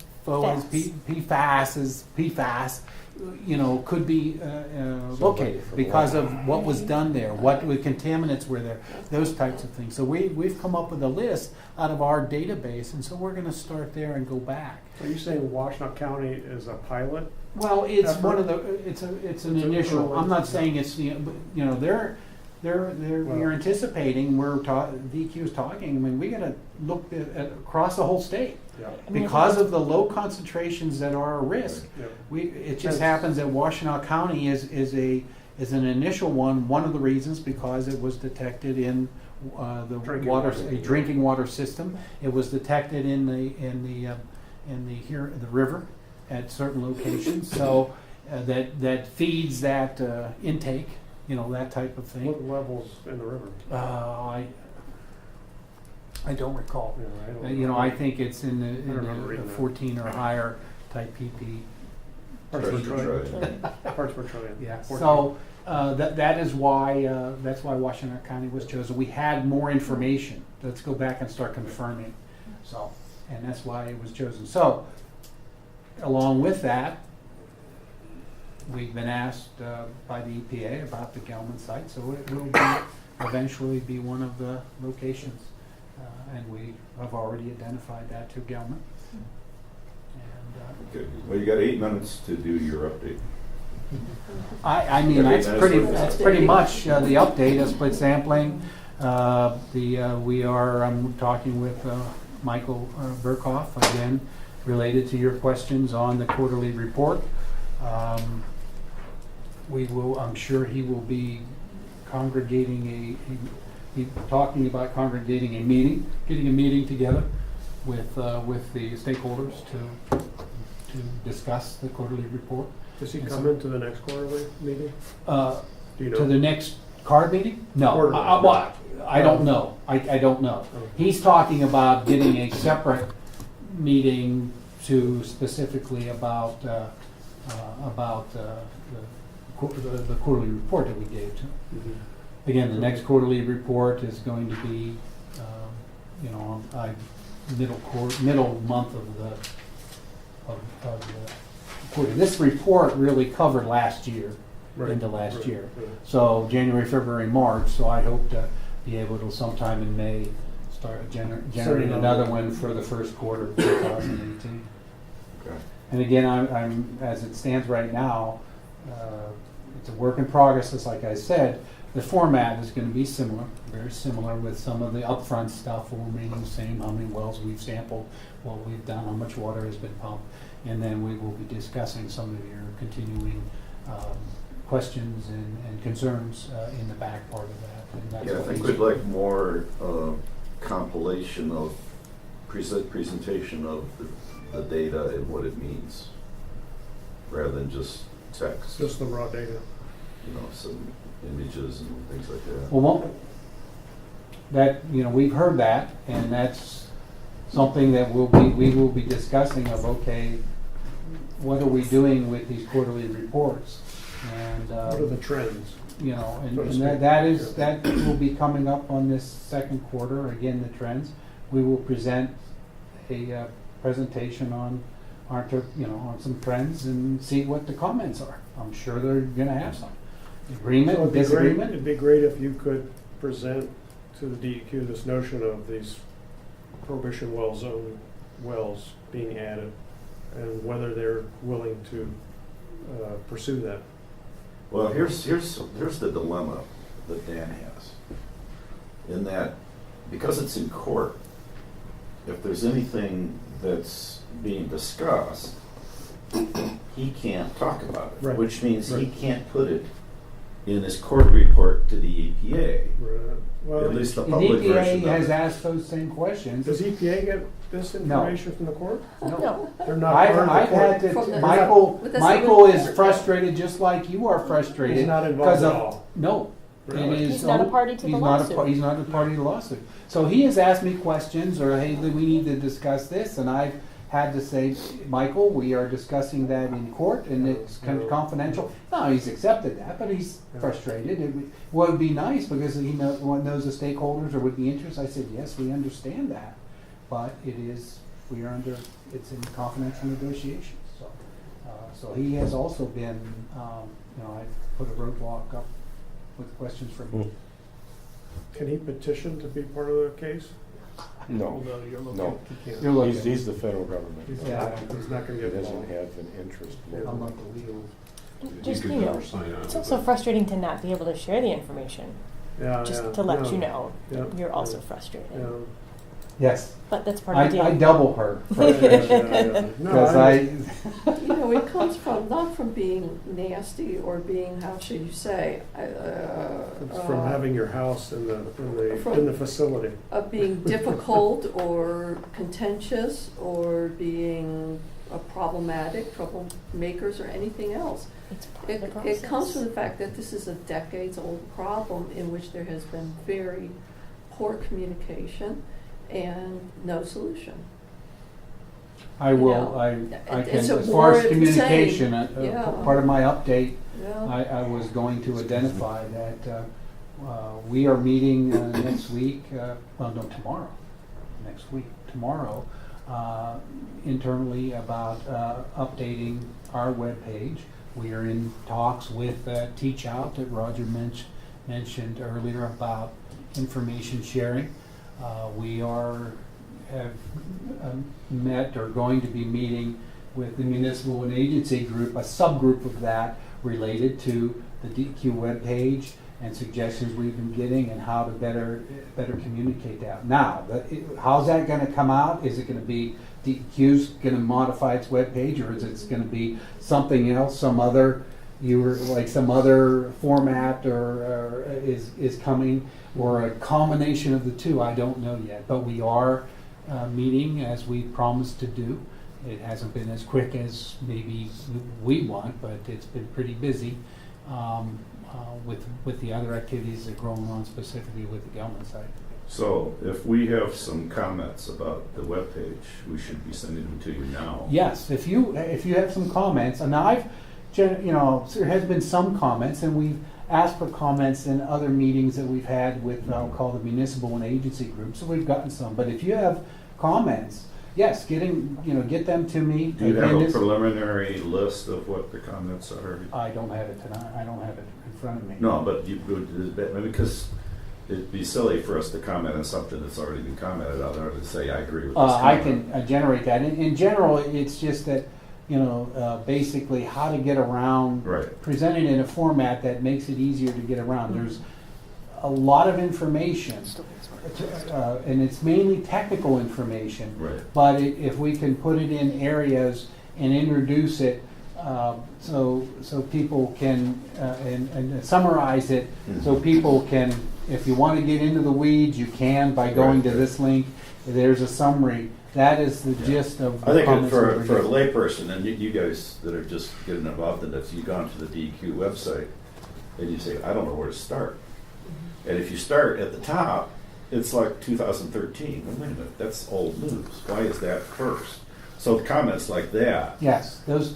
Yeah, would- that and would you be probably already great. thought of that. I mean, Yes. What you present first. What's going to occur is there's going to be lines that are taken out of the current web page. Like it's some redundancy, and it's just confusing. Well, why But is it? The important thing is not lose any of the function, because I have links to some of the stuff, and I'm hoping that the links don't get broken. I You could pass it on. You could pass it on. It's already on my list of things to discuss, because because that was brought up. You brought that up before, Roger. That there is some history there, and there are some links.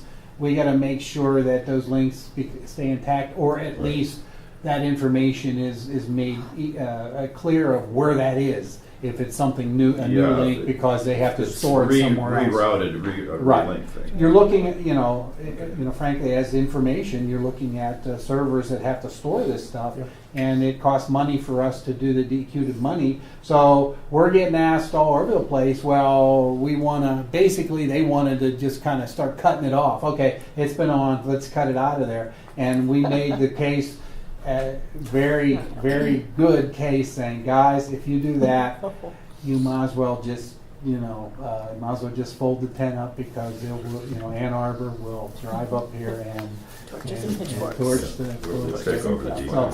So, we will keep the information. Now, it may be different places, and you may have to go into a link, or a couple links to get to something specific. But Well, if they could put a good search engine so that you could actually search. that's another question that I have They need a good- on there to see compatible. One of the things I know that they have to make it ADA compliant, anything we post, so that turns, and I'm not. Now, what's the time frame for this? Do we have a chance to review what the preliminary changes are going to be? It's an initial meeting tomorrow to just kind of, because we've been requested from several different avenues to update this. The time frame, Roger, is, I'm sure, a time frame, Into the fall or something. into the fall in 2018 sometime. And it's not going to be cast in stone, it's going to be. No, it's a work in progress. If Okay, we that's get, what I need to do. come up We need with. to, we need to wrap this up. Yeah. Before I do, I just want to show you, this is the latest mashup I've done, which you might have seen, because I sent it out to everybody, and it's on the SRSW website. These are all the samples over the years, with the height being how much parts per billion there is at various locations. What's the first year on that? 86. 86? And so we go through all the years, and some places it's gone down, some places it's gone up. And what should be alarming to everybody is this is still what's going on at the core.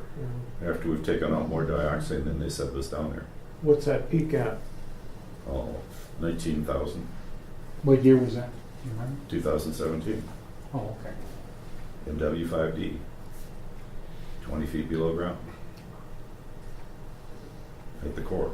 Any data on the soils they took, soil samples they took? Oh, that was something I promised somebody to do. Yeah, because yes, I you promised wrote you wrote something about it. I guess I might as well just say it. I was at Stadium Hardware, and Farsad was there getting Oh, God. getting mouse traps because he has mice in it. And so I talked to him. I said, a little bit. I said, what about this shallow sampling that's been going on for a couple of weeks? He says, we have nothing to do with that. I said, what do you mean? He says, Jim Brody and I are not in the loop. That's being handled by Danaher direct through the consultant. Because they didn't want any influence of the current people in that. So we sat here at a quarterly meeting, and the DEQ said, we've not seen the work plan. Farsad has not seen the work plan. I said, well, did they have at least access to all the 88 and 98 soil samples? He says, yes, whatever was out there. Although I would like to see what they gave to the consultant.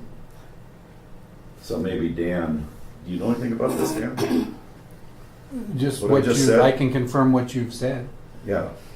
So do you know what soil samples the consultant got? To No, know I where don't- I to didn't look know. for soils? No, other than just making available, identifying where on our webpage that might be information. But which information, what did they get, like a spreadsheet? I have no idea, Roger. So it wasn't something the DEQ provided, it was something. No, it was internal. Internal that they provided. Gelman has the data. Yeah. Like So that's in our might so it was you provided by- ask, now that you know this, might, at the request of CAR, could you ask to see what were the soil sample data that was provided to the consultant? Is that something you could ask for?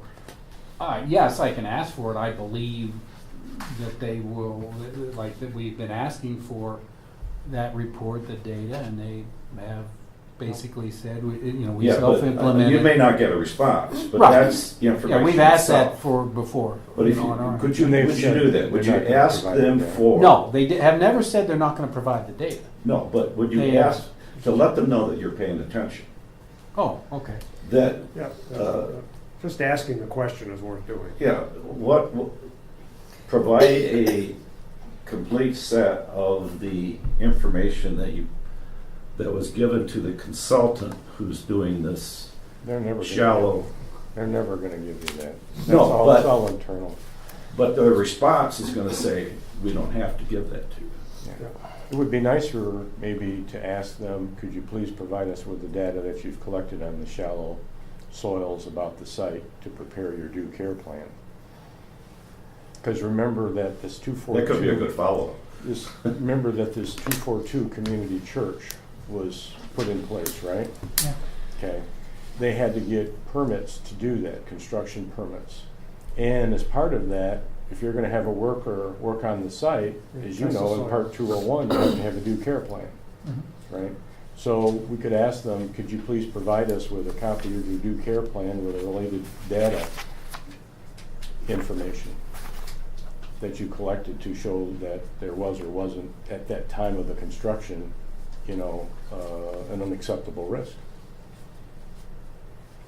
I mean, that's one way to get the information. They're supposed to have a due care plan that has that stuff in it, but one has not been receiving that from them. So it would be nice to have that data just to make everybody comfortable that nobody's being exposed out there. And it's for the consultant's benefit, because if they come back with a report, and You know what I mean, Dan? and they haven't looked anywhere But, where these earlier soil samples were, which seems You to know, be the case from the DEA data that we've DEAs gotten so far. That I have copies of. No. And the due care plan, I may have a copy of. You may have a copy of the due care plan? Yeah, related to the church construction, I may have, yes. That'd be interesting. I have to go back and see what I got for When that. did they do that church? How long ago? Yeah, see, they 16 and 17. 16, Yeah, it's 17. after the parcel split. 2015. Yeah, it was after the parcel split, and the activities that we're talking about, that you're talking about specifically that have occurred, started last spring. That's Yeah. when they got the permits, Right. was it last spring? So it's in 17. So that information, wouldn't be in the due care plan. We'll see what potentially is. I'm gonna go back and check. But I seem to remember that there was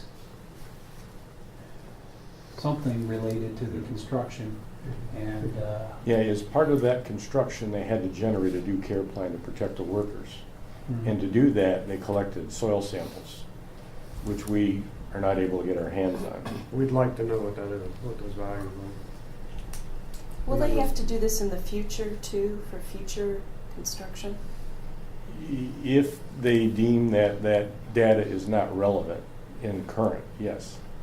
Because the due care plan says that you have to have a plan that will protect workers and the people that are occupy the site. So when they did the construction, they didn't have, as you know from US EPA, but one surface soil sample. So they saw that that was a deficiency. So they went back as part of the permit process and requested that they requested that they can collect through soil borings some soil samples, which they did. And that was the core of what they used then to update their due care plan, or should have used to update their due care plan. and some of that information was submitted as part of the BEAs from the properties too. There's Yeah. some soil samples in there. I think after the BEA, though, because that was done at the time of Yeah, the... when the transfer. Yeah, property transfer. after that is when we're talking. Okay, I'll check it It's out. part of the construction process, yeah. Rita, is this last thing, David Klein, is that the thing you just That's mentioned? done, yep, done deal. That's the Superfund thing. We're done. I know, Rita, you mentioned, and I think the majority of the group shares your concerns to discuss videoing the meetings and then also the order of agenda items. So I want to put those on the next. meeting. We'll do the June meeting, the next evening That'd be meeting. great. I think that would be appropriate. And I'm going to request it if you submit agenda item topics, if we do an estimated of like minutes of how long you need to discuss, so we can try and That's a good idea. keep it better on track moving forward. We'll see how it works. Although we. I think Vince Still, had it's- stuff we're I only didn't 10 get, minutes like in. links to the agenda and stuff, I didn't get that. Well, I that's, didn't find that it was a anywhere. deficiency. We didn't send that link out to everybody, but you should have got it as via the card forward, I think. Yeah, I don't think I got anything about the agenda. But that's something that we need to Agenda. tighten up. Last I night. think it was like last night or this morning or something. It came through. Yeah, I It was haven't last read all- minute. I haven't read all my emails yet. Shiana had shared it late last week. Yeah, I got it. All right, thanks everybody for coming. See you next month. All right, we have to make a motion that we adjourn. All right, so, Lunchtime is free. okay, all in favor? Circle's done. Meeting starting at 9:30.